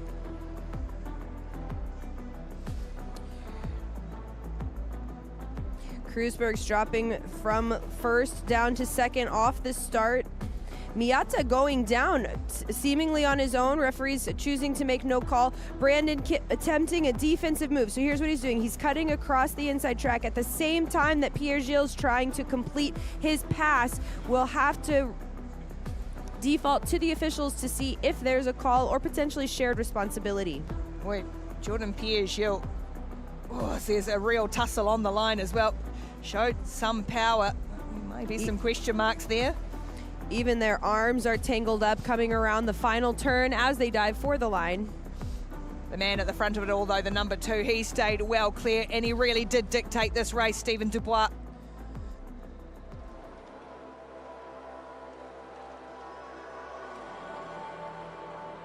Brandon Kim is making, after having made his first A final, that is his highest result. Previously best result was 6th place. Video review official still just looking through the footage, just checking those incidents, see if there's anything else that has come to pass. There's Stephen Dubois, Jordan Pierre Gilles and Robert Kreuzberg's now 3 on the podium in the men's 500 meters. Those results are final. They are the confirmed results then. Our top 3, all the reviews have been looked at, saw the signal, all done. So Dubois takes the 500 meters. A great showing by the Latvian star, Robert Kreuzberg. He's been improving step by step over the years in all of the distances, and now seeing his efforts pay off here in the 500 meter.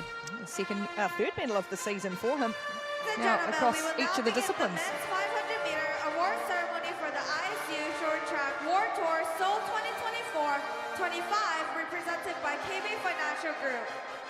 지금부터 2024-25 KB금융 IS 쇼트트랙 월드투어 서울 남자 500m 시상식을 시작하겠습니다. The awards for this event will be presented by Assistant Referee Ms. Polona Punic. 본 경기의 시상은 Double duty for Polona Punic, one of our referees now on medal presentation too. ISU Short Track World Tour Seoul 2024-25, presented by KB Financial Group.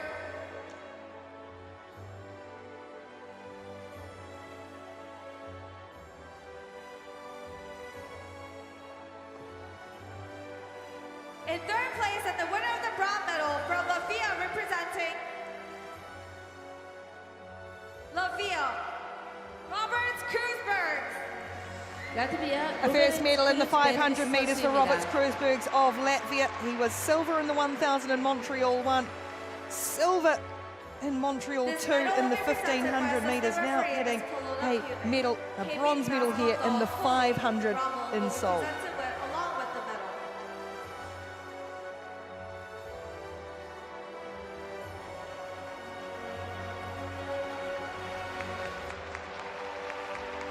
Robert Kreuzberg.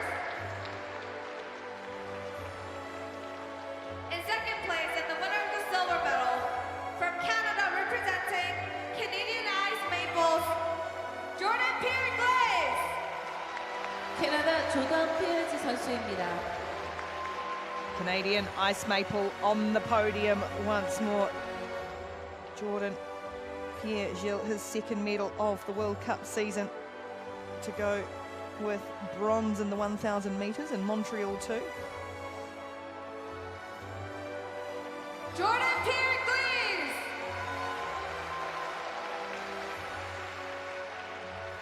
In first place and the winner of the gold medal from Canada, representing Canadian Ice Maples, Stephen Dubois. The most consistent performer in the 500 metres across 4 events so far. 4 medals for Stephen Dubois, who gets a second gold to go with the win in Montreal 2. He dictated and he dominated to take victory here in Seoul. Stephen Dubois.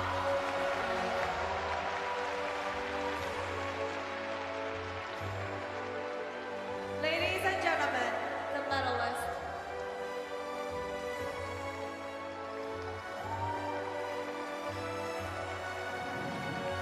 The medalists in the 500 metres then: Stephen Dubois, Canada Ice Maples; Jordan Pierre-Gilles, Canada Ice Maples; and Robert Kruisbergs, Latvia Gold Stars. With this, we will end the men's 500-meter medal ceremony. 이상으로 남자 500m 시상식을 마치도록 하겠습니다.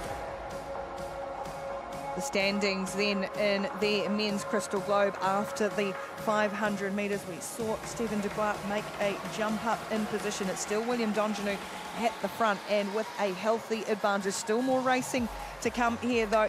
That could mean some changes to our top 10 in the crystal globe standings. Dongenou from Park Ji-won, Jens van Twelt. Our top 10 so far. No change to the top 3 as it stands.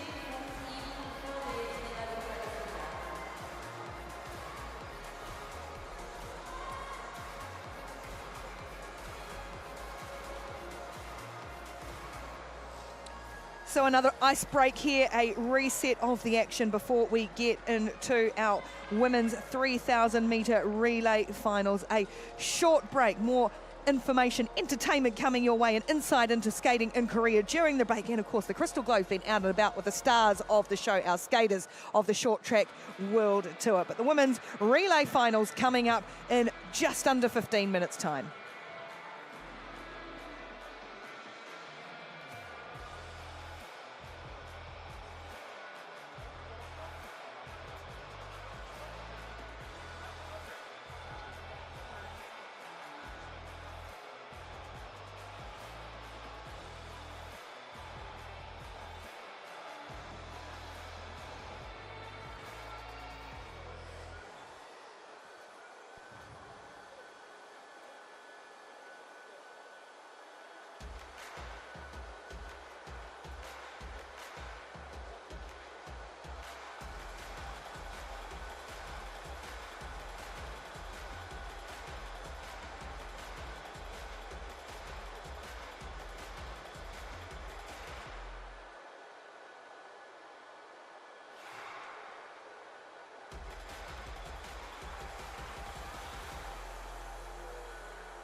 While we are deep into the World Tour season, the 2026 Winter Olympic Games in Milano Cortina are on the horizon.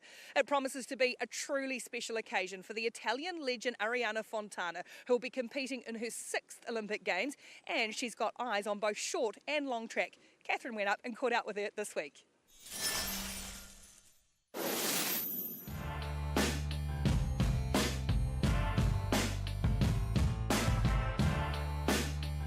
Well, thank you for taking some time to meet today. Let's start with 2006. How has that shaped you as a person, but also like shaped your career down this path?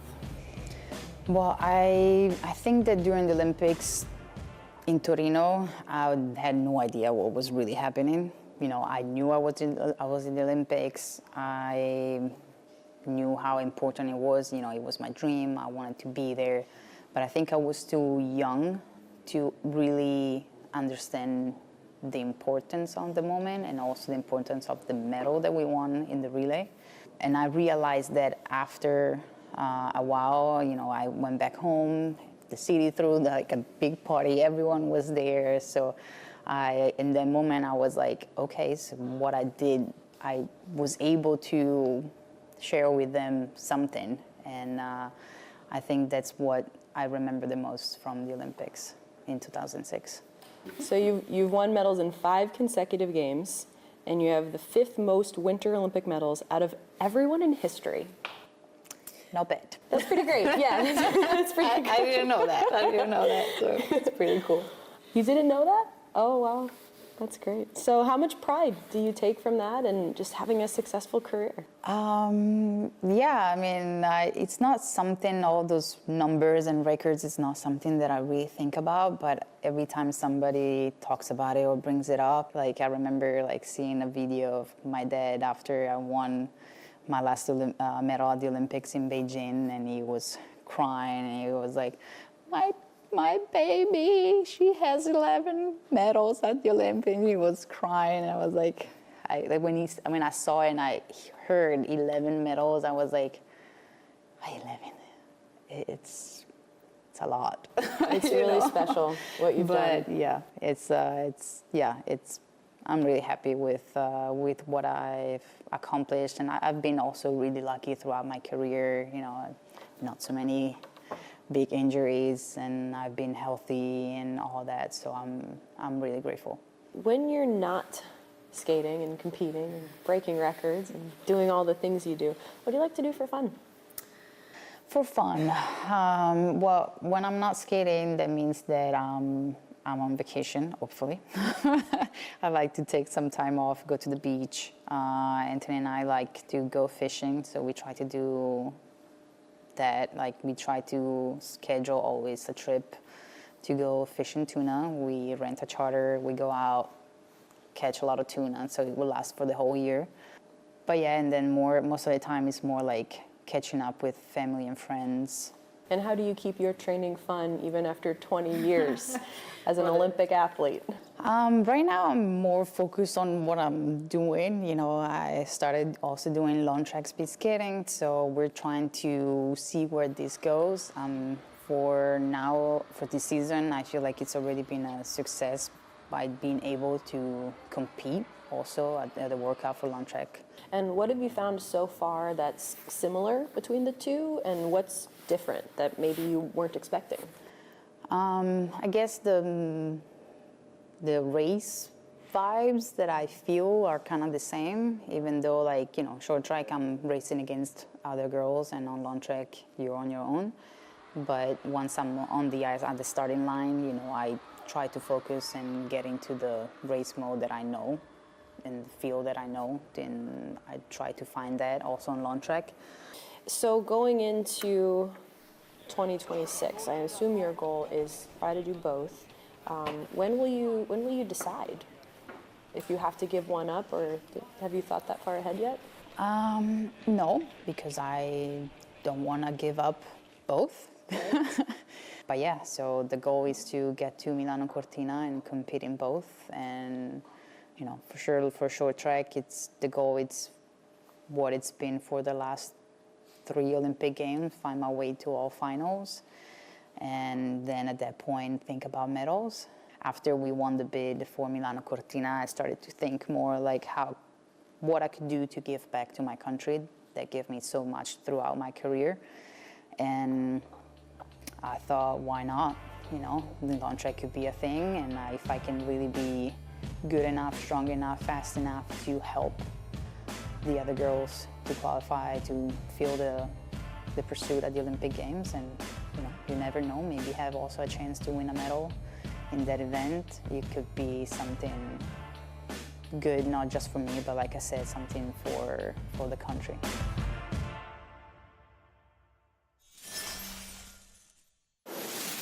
What an absolute legend. Catherine, where does she sit in the pantheon of legends? She's one of the best. She's one of the very best, not only because of her great results, but because of the longevity of her career. She shared with us yesterday the importance of being a 15-year-old relay medal winner and getting to share that with her family and friends. And now going into maybe her last Olympic Games, again, hoping to share with not only family and friends, but teammates also. It'll be absolutely extraordinary for her to compete at home. And what about this idea she has of doubling up of short and long track? How challenging is that going to be?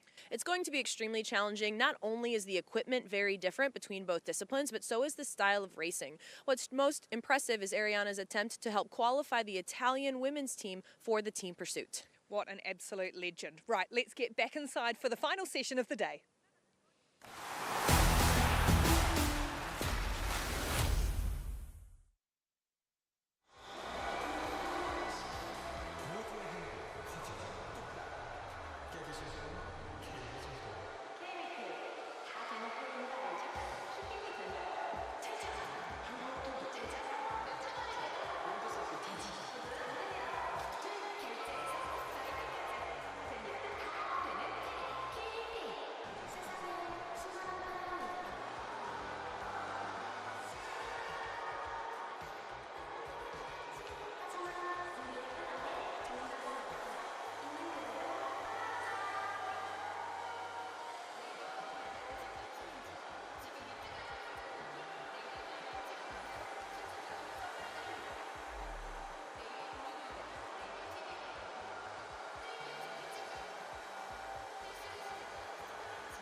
Just 3 races remain on day 2 of the Short Track World Tour here in Seoul, and they are 3 very, very good ones. We will start with the finals. The the B final rather of the women's 3,000 metre relay, followed by the A final of the women's 3,000 metre relay, and then we have semi-finals of the men's 5,000 metres. So great to hear from the legend Arianna Fontana sitting down with Catherine Reuter-Edemick in that break. We will see Arianna Fontana with the Italian team in the A final of the women's 3,000 metres. But before that, well, we have just two teams in this B final. That is because there were two penalties in the semi, so that has left Poland and Kazakhstan to battle it out for this B final title.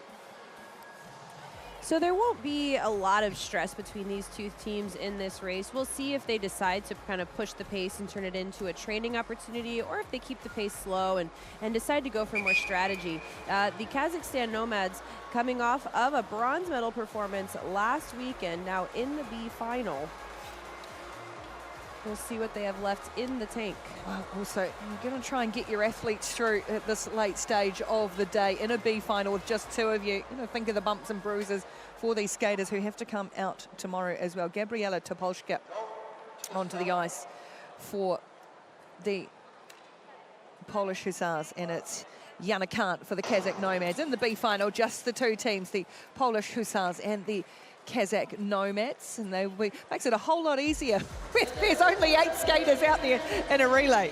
It is a whole lot easier, and I can say from some experience, when it's low pressure like this, sometimes these races are the most fun, and you can start to test yourself a little bit. You can test new strategies, new track patterns, and just kind of take that pressure off and come back to the joy of skating. You know, tomorrow is World Ice Skating Day, and so again, without the pressure here, there's just pure joy in gliding on the ice and feeling the speed and performing in front of a great crowd of fans here in South Korea. Is the thing that got so many of these skaters into it in the first place, just strapping on a pair of skates and enjoying that feeling, I'm sure, enjoying the flow as we see the changeover. Natalia Malashevska now for the Polish Hussars. They're in the white uniforms, being tracked at the moment by the Kazakh Nomad and the helmet number 38 of Olga Tinkunova.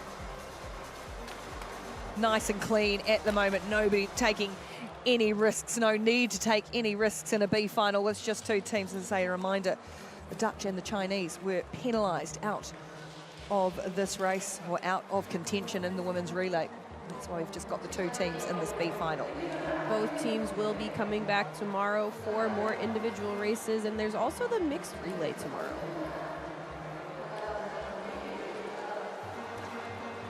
Tag is made between both teams, just sitting tightly on the hip is the Kazakh Nomad. It is Elena Azgalieva.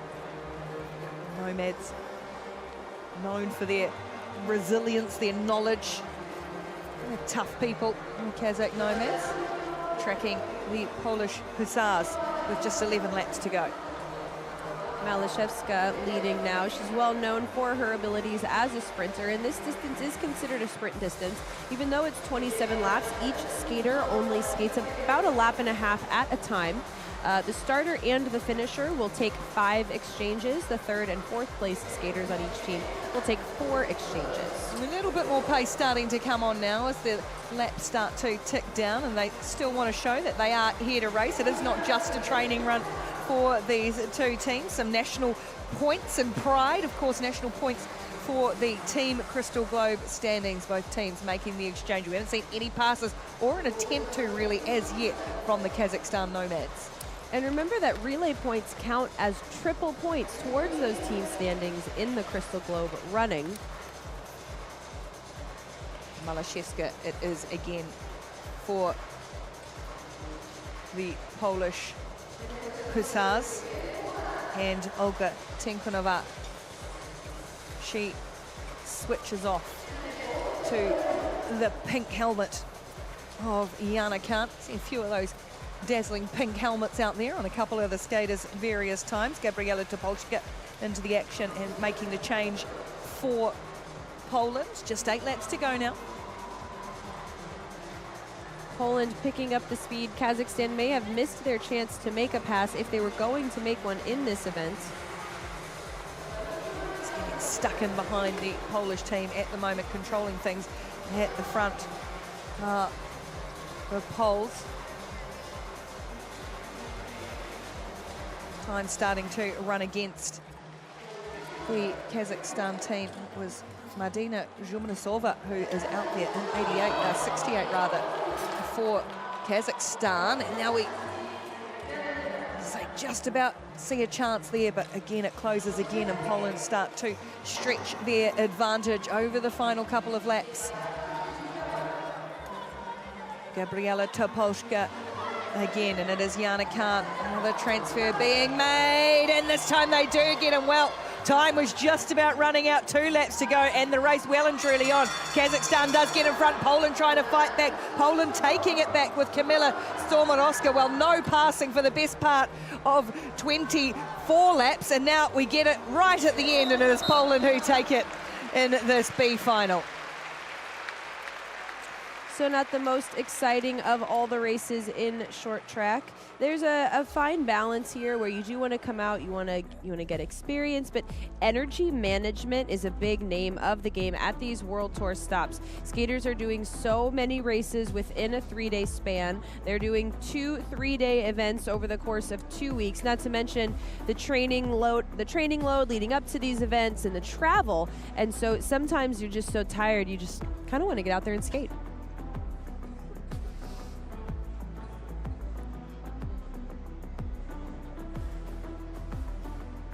A nice move up the inside by the Polish team. Good defense coming around the last turn.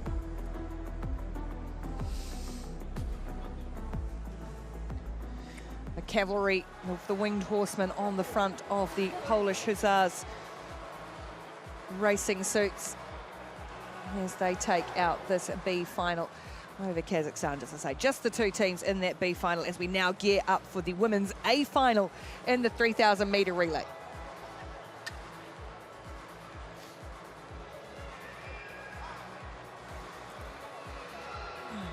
Three of the 4 teams who will contest this A final in the women's 3,000 metre relay have been on the podium across the events so far. Canada, winner of the last 2 women's relays in Beijing and in Montreal too. Italy, winners in Montreal 1, then runners up to the Canadians. We'll see how they have progressed and made their way through. Canada have kept themselves out of trouble, led the way for most. We've seen some really good racing in a couple of those semi-finals as well. Now let's see who can bring it in the women's final.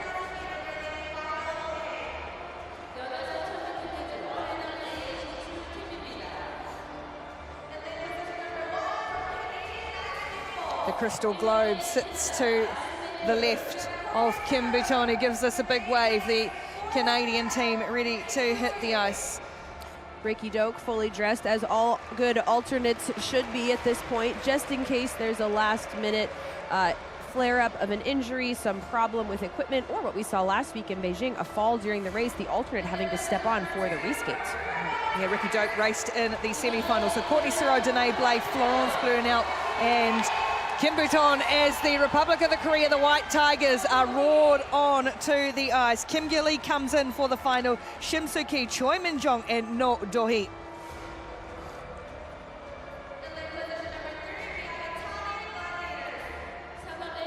The Italian Gladiators, winners in Montreal 1, runners-up in Montreal 2. Elisa Confortola, Ariana Segal, Gloria Iorati, and Ariana Fontana.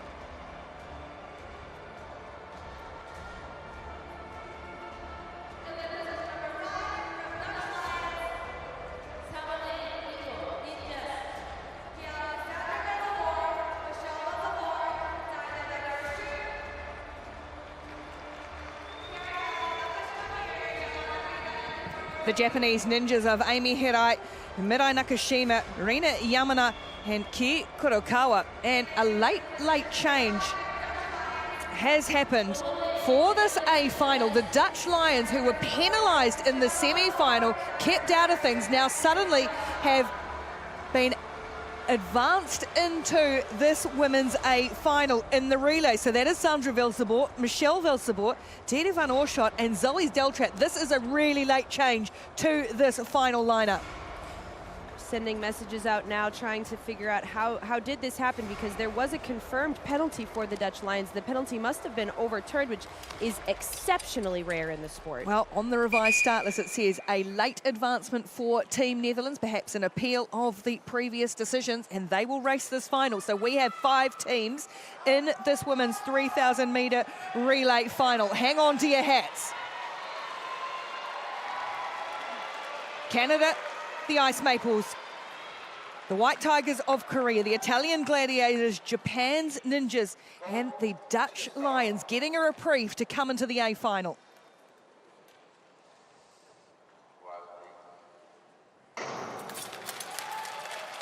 And we are underway in this women's A final. The Dutch are in the relay final after making a protest of their penalty. They have been advanced through to this final.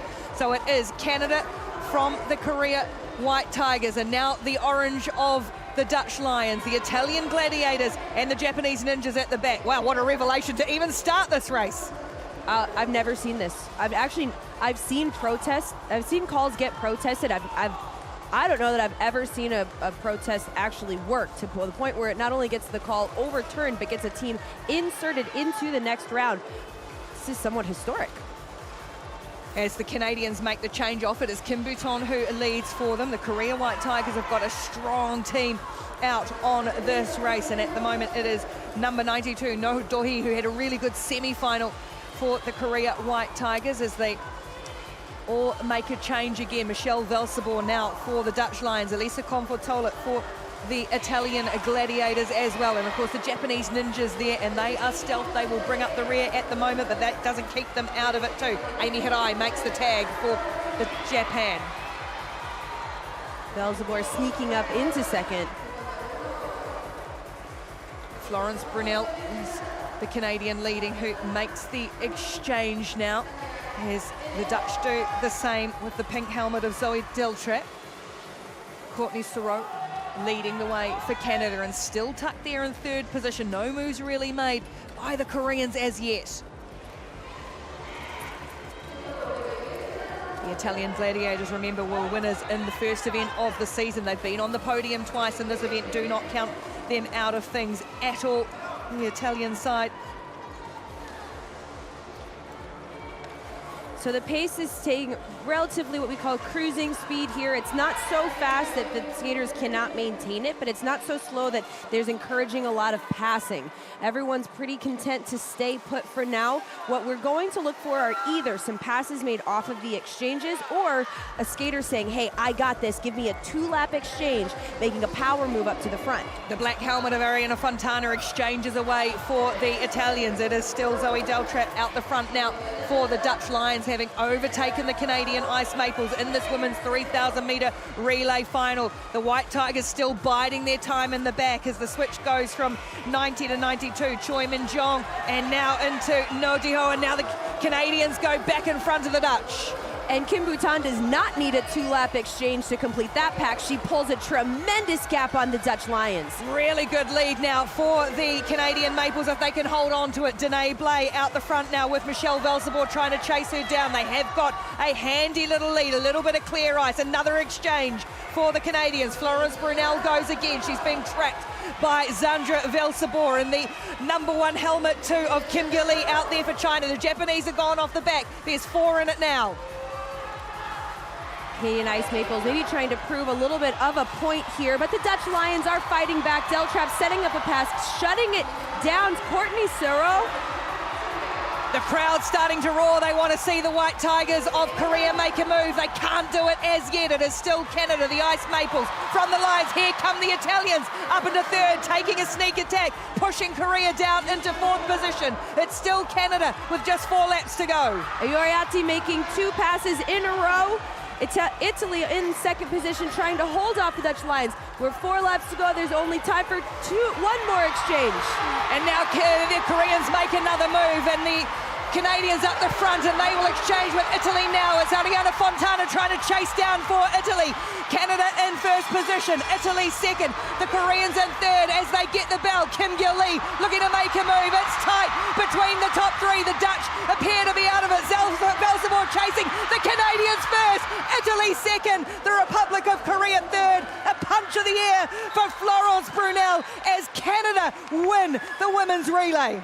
Tremendous skating by the Ice Maples, as well as the Italian Gladiators. Again, Gloria Oriatti making 2 inside passes in 1 lap. Now, usually an inside pass will burn up your legs, it'll kill your speed. Not only does she not lose speed, she completes the pass twice in a row. Florence Brunel sharing the win with head coach and 5-time world champion himself, Marc Gagnon. Blade Tech Laurent Dagnon sitting there waiting for his opportunity to celebrate with the team. Fabulous racing from all 3 teams.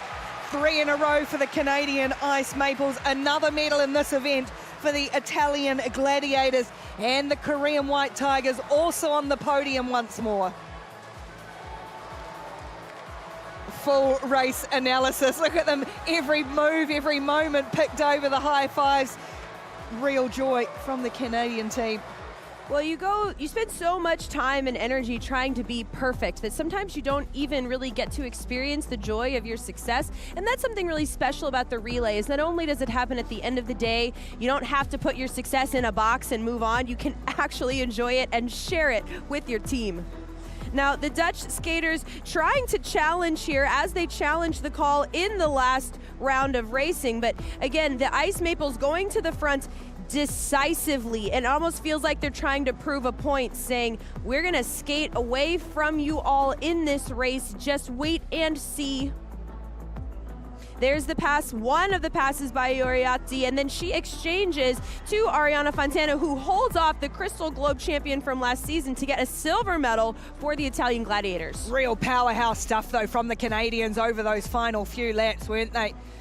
Truly impressive. Florence Brunel, yeah, raw, why not? That's 3 wins in a row in the women's 3,000 metre relay. An absolute delight for the Canadian Ice Maples. There's nothing like that feeling, and no matter how many times you win a race, there's always, sad but true, there's that seed of doubt, can I do it again? And then you revalidate yourself and experience the joy, the thrill of winning all over again. You talk about being perfect, and so often perfect can be the enemy of good, and sometimes good is enough to get you the way that you need to get there. And it is Canada who take out the women's 3,000 metre relay for the 3rd time in a row, 3 straight events on the World Tour. Italy 2nd, the Republic of Korea 3rd, the Netherlands who found their way into the A final 4th, followed by Japan.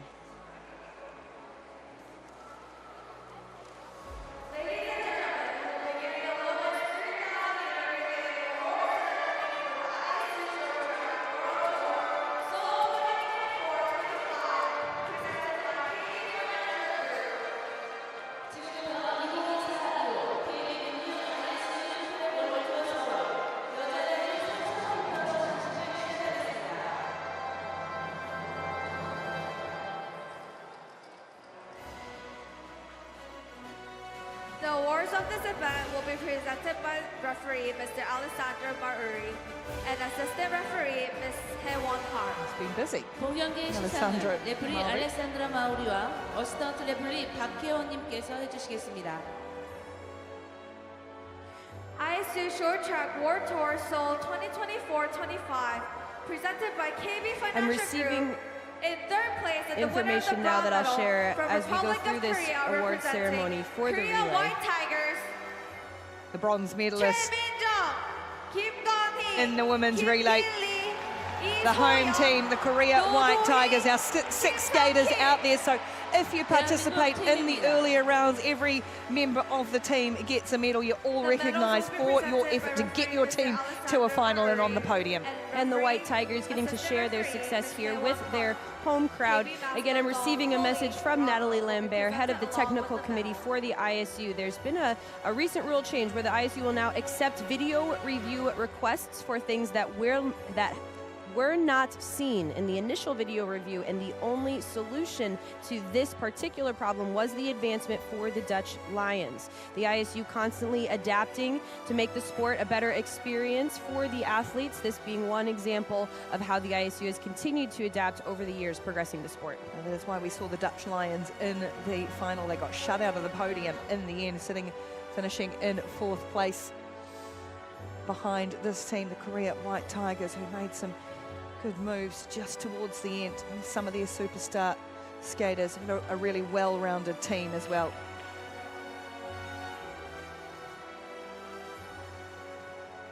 And a good day of a couple of medals for Kim Gilly and Choi Min Jong. And another one too. The Korea White Tigers is the full team lineup, all 6 that have participated in this relay across the weekend, getting their bronze medal. From Italy, representing Italian gladiators, Chiari Betty, Alyssa Confortola, and the Italian gladiators, another medal for them in the women's relay. They were winners in Montreal 1, second in Montreal 2, now second here in Seoul. They used 5 skaters throughout the day. There was actually a late change in the semi-final of Chiara Betty coming in to skate that semi-final, so she will be part of the lineup to receive her medal and just reward as well. A really good unit, a well-connected team, the Italian gladiators on the podium again in the women's 3,000 metres. Lots of depth in their squad.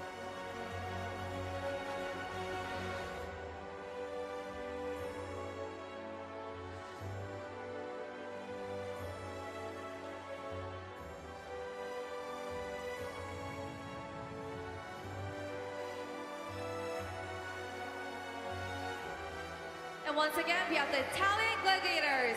The Italian gladiators with their silver medal to take home. Of course, they will be skating at home in a couple of rounds' time. Our final round, a test event for the Milano Cortina Winter Olympic Games to be held in February.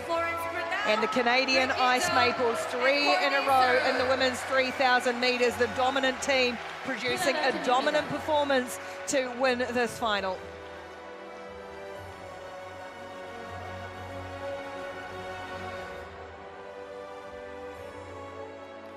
Such a long, hard effort by all of these skaters, going through a tremendous volume of racing, not just so far this weekend, but also from the weekend before.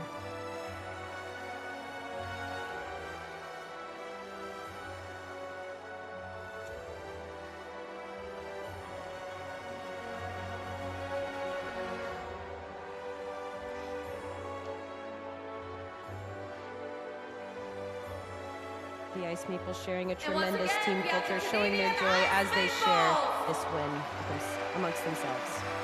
I'm sure they will still be hoping for some more with mixed relays and Ladies and gentlemen, individual events still to come as well. But the medalists in the women's 3,000 metre relays. Bronze goes to the Republic of Korea, the White Tigers. Silver goes to Italy, the Gladiators. And gold once more for Canada, the Ice Maples, champions in the women's relay.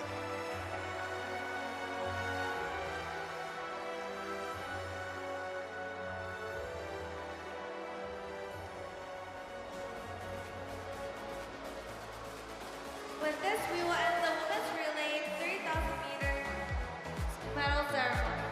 이것으로 여자계주 3,000m 시상을 마치도록 하겠습니다.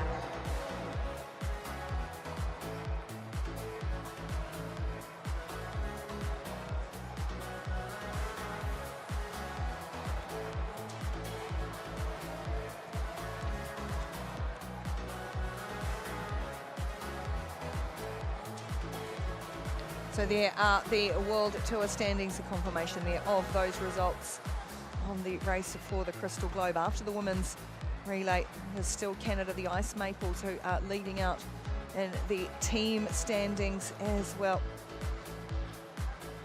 Have been showing their strength and depth across men, women, all the different events that they have.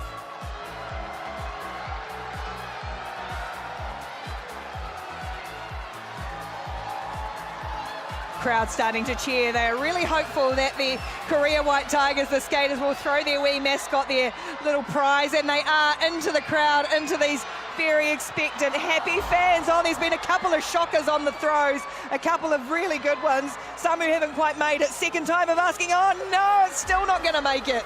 Ricky, we're not known for our upper body strength. I'm going to say on the legs for these skaters. Oh, it's four goes now.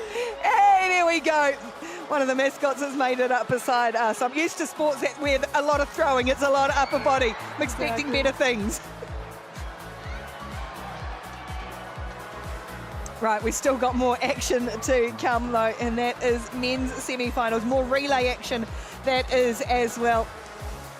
In the 5,000 metres, this is the semi-finals of the men's relay.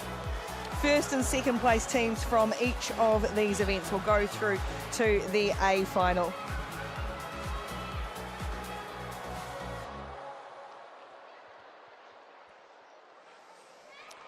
The first of our men's semi-finals sees the Netherlands take on Japan, China and Kazakhstan. The Lions, the Ninjas, the Longs and the Nomads.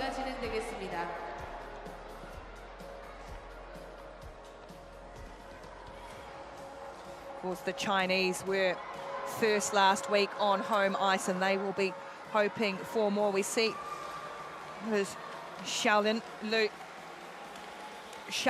Lu set out the B final of the 500 metres earlier, perhaps to save himself for this event. Jens van Valt has had a big workload on the podium in the 1500 earlier this afternoon for him. So many of these relay medals across the three events that we've had so far. It's been a real spread in the men's competition. The Canadians winning a couple. China have been on the podium, as I say, winning last week, second the week prior. Korea, runners-up in Beijing last week too, so the Netherlands third.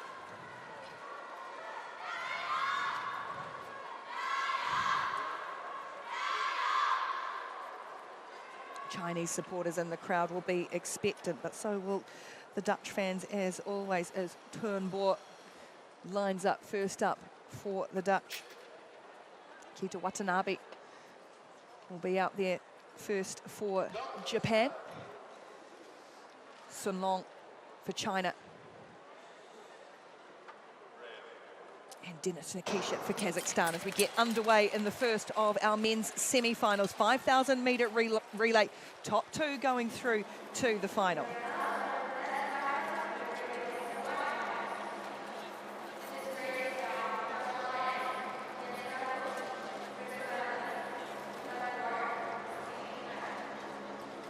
A slow start here because there is not a qualifying time here. We're looking for the first and second place teams for going to the A final, third and fourth place teams going to the B final.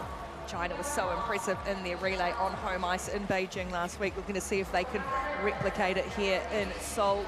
At the moment it is with the Dutch Lions,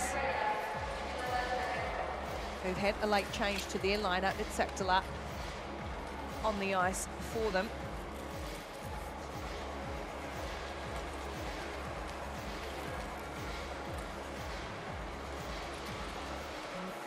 Connect will transfer over for Turnboer. It is still the Dutch Lions leading the Kazakh Nomads, the Japan Ninjas and the Chinese Longs. Just tracking at the back at the moment, just biding their time is Sun Long for China as he gets ready to make the exchange. Dutch Lions continuing to control this race. Again, as more information is coming through, it was actually a good catch from the Dutch Lions coaching staff to find an angle of the women's 3,000 meter semi that had not been reviewed. After going under further review, ISU officials deciding that it was not the fault of the Netherlands skaters. They should not have received the penalty in the women's semifinal, again, leading to an advancement. We are seeing an advancement in the ISU rules and regulations, allowing for more open-mindedness, more consideration, and adjustments to calls, even in real time as the athletes race. I'm sure the Dutch Lions men's team will hope that's not necessary as we have another review going through. Still no real changes as Japan and China get pretty close together. Coming around that corner was Liu Xiaoyang for China. We said we didn't see him in one of the earlier races, opting to rest and prepare for this relay. China still sitting in second place. That is with Li Wenlong at the moment. Still the Dutch, they've been controlling things on the front, and now it's their experienced man Connect at the head of the field. 5,000 meters, and still 28 laps to go. Concentration right the way through. No chance, no quarter given. You cannot have a lapse in a lengthy race in these relays with so many skaters on the ice as the pace picks up.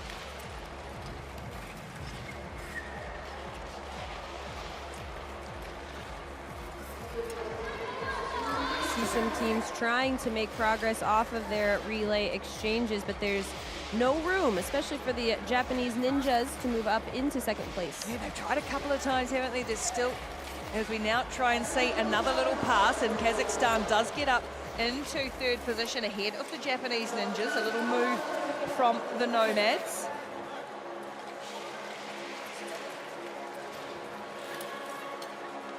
Shaolin move on the ice now.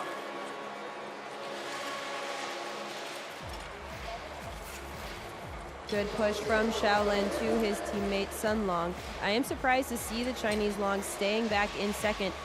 They can go to the front and start to push this pace at any time. We're down to 20 laps to go. They seem to be relatively satisfied to stay tucked in behind the Dutch at the moment, who are leading now with Jens van Twalt. Four skaters, just a couple of little jockeys for position. By and large, now the tempo starts to rise, the temperature as well, the pressure comes on these skaters to make sure everything is precise, everything is organised, the eye contact is on and the exchanges are clean.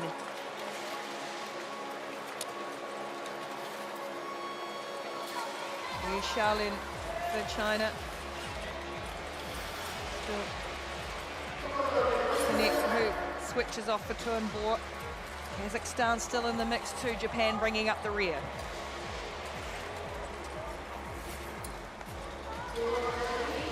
There's that space for China. They're trying to find a way through to maneuver themselves up ahead of the Dutch. Can't be done yet. Laps starting to tick down on this relay, 13 to go.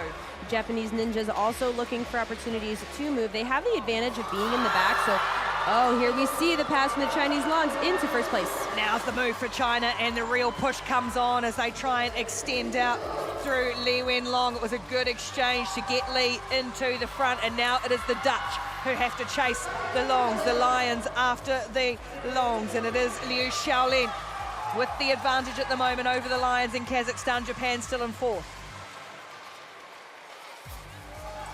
Sun Long now for China, tried to extend that advantage. The Dutch having to chase now through Turnbull. One decisive exchange, one decisive pass. That's been enough so far for the Chinese Longs. Here comes the Kazakh Nomads up the inside. The Dutch Lions forced to back off and give way. Oh, no, they missed the tag. Oh, one's gone down, missed the tag, looking for behind to try and make it. Now the Dutch in all sorts of trouble. China looking to take advantage, Kazakhstan and Japan. It's chaos. It is chaos as now the Kazakh Nomads and the Japanese Ninjas are fighting for qualifying position. It's a race for second. First and second go across the line. They will go through to the final. At the moment, it is the Chinese Longs who have been in control and in command as they make the change for Sun Long.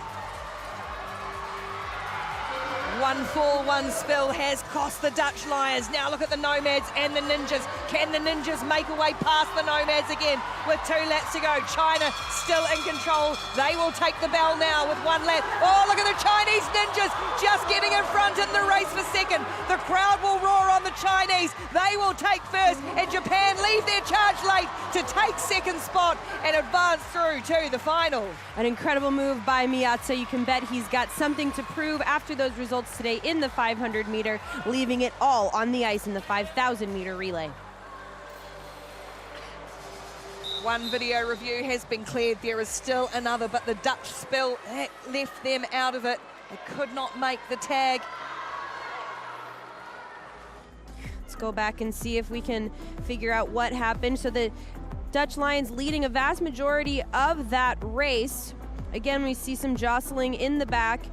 Team Kazakhstan and Japan trying to move up. When the Chinese Longs go up, they do it decisively. Li Wenlong taking off, transitioning to teammate Sun Long, and he comes across More jockeying for position. Kazakh nomads, and there's a little bump there to Jens Van Twout. He's two-footing around the corner, and he just can't hold it. He basically sits down, can't make the tag. Shinky connects coming up behind him for an exchange, but the speed is lost. Now Miata making a beautiful move out the outside. A little smile there on the exit of the corner. He knows he did his job right. Xiaoang also feeling confident coming around the line in first. Nicely done by the Chinese Luongs and Japanese ninjas and Japan ninjas. They left it really late, but they've made their way through to the A final. Still confirming though, still got to wait on some results as we get an official review. So eyes on the Japanese ninja coming up the inside here. There's not really enough room. He's getting pinched by the inside skaters as well as by the Kazakh nomads, getting a defensive track. We are still waiting for video review to confirm the result. The next set of skaters coming out onto the track. They are wasting no time. As the results will be confirmed, they will stand. So it is China and Japan who go through to the A final of the men's 5,000 metres. Kazakhstan and the Netherlands who will contest the B final.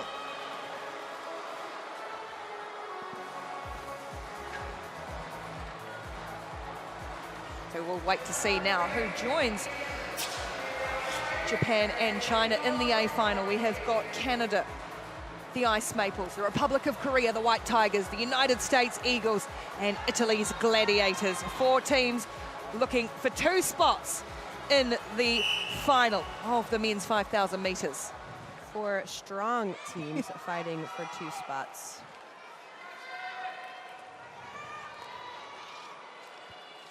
White Tigers wanting to show off here for the home crowd. All the teams rolling out their big guns too for this semi-final.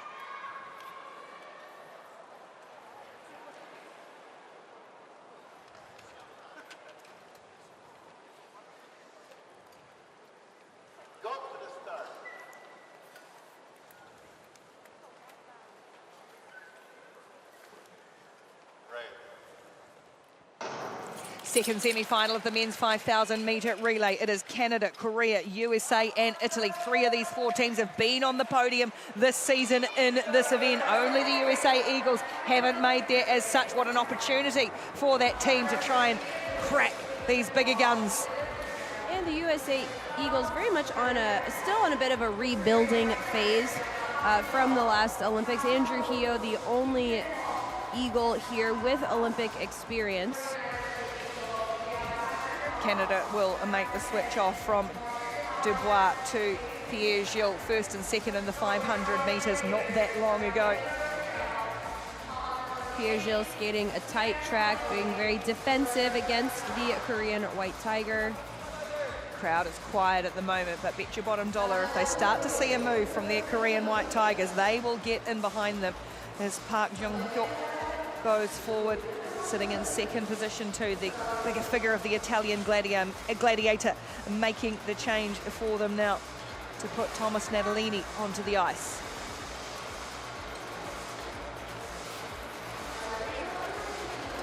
Felix Roussel for Canada.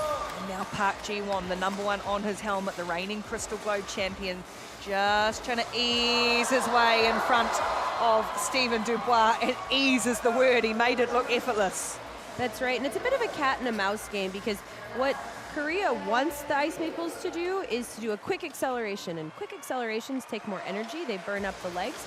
The Ice Maples are not taking the bait, they are slowly and smoothly closing that gap, being very efficient. It is a little rope-a-dope, isn't it, this, the tactics, the push-pull of each of these teams, as it's now Danjanu out there for the Canadian Ice Maple, winner in the 1500, but penalised out of the 500. He makes the exchange now. It is still the White Tigers on the front of this relay. Canada second, the Italian Gladiators sitting in third, and the USA Eagles sticking with them as well in fourth. Now the Eagles have some freedom here to skate a wide track, but the amount of speed they're going to need to get up into qualifying position is daunting, to say the least. It is Andrew Heo who is on the back of the chain for the USA Eagles at the moment. He makes the exchange over. Siegel passing to Antonioli. Korea still leading through Jung Sun-woo. And now he makes the change to Park Jung-hook, the tag off. Canada with Dodgen on the front. Oh, Italy's gone down, been able to make the tag though really well as he slid across. Now have to do some catch up though as the USA go into third place. Tremendous coverage by the Italian team, barely missing a beat. They're still in it. There are 3,000 meters left. They have plenty of time. Oh boy, if there was ever a place to fall, it was exactly where the Italians went down, right in front of a teammate to make the tag. Still going to try and track on the back here though, as Park Ji-won just pushes the pace on the front for China and makes for Korea, excuse me, and makes the change for Jung. Whoa, Canada losing their footing a bit on the exit of that turn. And remember, while the ice here in Korea can be brittle, they can't always trust their feet. You're seeing a lot of two-footing coming around the turns. Part of that's a side effect of speed. Sometimes you need 2 feet to hook the turn, but sometimes it's a side effect of the ice not holding the speed the skaters can carry. 1 and 2 will go straight through to the A final in this men's 5,000 meter relay as we tick towards 4 minutes of enthralling skating with 20 laps to go. It is still Park Ji-won and the Korea White Tigers being chased by the Canadian Maple of Stephen Dubois. USA sitting in third and the Italian Gladiators with a miracle recovery, a gladiatorial recovery to get them back into it. Now, if I was on the Italian team, I would want to take my breath here for a second, take an inventory of where I'm at in the team, and then make a new plan. Something that can happen after an incident like that is you get excited, you get anxious, and all of a sudden you start spending energy that doesn't need to be spent. Lorenzo Privitali is the skater on the ice in the blue of the Italy Gladiators. Donjanu will switch over for Roussel. It is still the White Tigers. Italy looking to make a little move up the inside here to try and ease into third, getting around the United States, doing really well. Was Natalini is it out there for them as they make another exchange. So Italy get themselves back up into third position. It's Antonioli now. Park Ji-won, a calm figure on the front. Hit Canada right on the tail. This is, wow, a late move up the inside by Pierre-Gilles. No contact, 2 crossovers into the next corner for a powerful exchange here to Donjanu, but it's not enough. Oh, Donjanu couldn't hold on. Now he's going to try and take the inside, then the outside, and it is still the Korean. Now the Italian coming back up the inside. 2 abreast they go, and Canada all of a sudden back into third. Korea leading again, Italy up to second. Whoa, what a couple of laps that was. There are still 1,000 meters left in this race, plenty of time. Korea with Italy and Canada. The exchange comes. Dubois now for Canada. Park Ji-won on the front for the Koreans, and it's Antonioli for Italy. USA having to drag their way back up into position. Dubois gone down for Canada. The White Tigers look to capitalize. And there's no one there to cover for Stephen Dubois. Eventually they have made the tag now. Donjanu is in it, but Canada lose a whole lot of time and a lap on the rest of the field. It's there now for the White Tigers and the Italian Gladiators to get their way through to this final. Top 2 advancing. Wow, a tremendous effort here by the White Tigers to stay out of trouble. They really have kept themselves out of any of the mess that's gone on behind them, the Korea White Tigers. And now they can look to extend out. Italy will keep chasing them, but they all just need to stay safe now with 2 laps to go. Park Ji-won steaming around this rink to the roar of the crowd as he takes the bell. It'll be the Korea White Tigers who will go through to the final in first. The Italian Gladiators, a pump of the fist, a shake of the finger. They are in second. USA third. And the Canadians with that spill, they still got time to make up. Laps to go. Action-packed relay won by Park Ji-won and the Korea White Tigers. Wow. What a full day of speed skating, huh? We've seen it all today. We've seen it all, and we're still waiting for the video review. We've got a yellow dot on the bottom of your screen.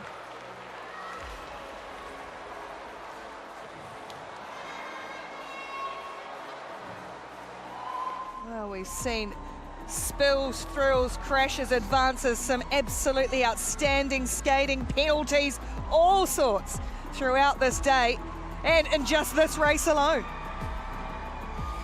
So it looks like the Italian Gladiator coming out of the corner just gets stuck back on his heels. Now that, oh yeah, so no contact there, just a mistake, but tremendous timing for the Italian Gladiators to do the hand tag and then to get back up to top speed. The White Tigers here moving decisively to the front. Pierre Gilles nailing the timing on that inside pass. The door is open. Now, Danjanu hopping around out there playing hopscotch. And here's some trouble. So an exchange affecting the path of Canadian skater Dubois, and we won't, that's probably what's being reviewed. Oh, he certainly went flying, didn't he, Stephen Dubois, all the while. They were really cool, the home team, the Korea White Tigers. Yeah, lifting the crowd as well. Park Ji-won, the number one on the helmet, trying to raise the roof here at the Mokdong Arena as they stayed the calmest of the four teams out there. Officials reviewed a possible leg block from Italy to the Canadian skater, but decided no call. No call, so that means the Republic of Korea, the White Tigers and Italy, the Gladiators, go through to the A final in the men's 5,000 metre relay. The United States and Canada will have to settle to contest the B final.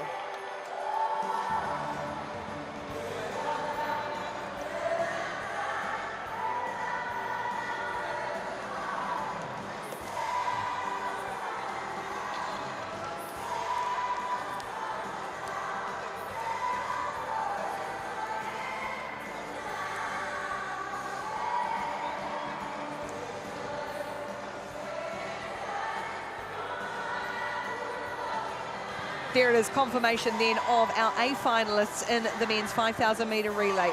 The Republic of Korea, the home nation here in Seoul, Italy. In the B final, the United States, Kazakhstan, Canada, and the Netherlands.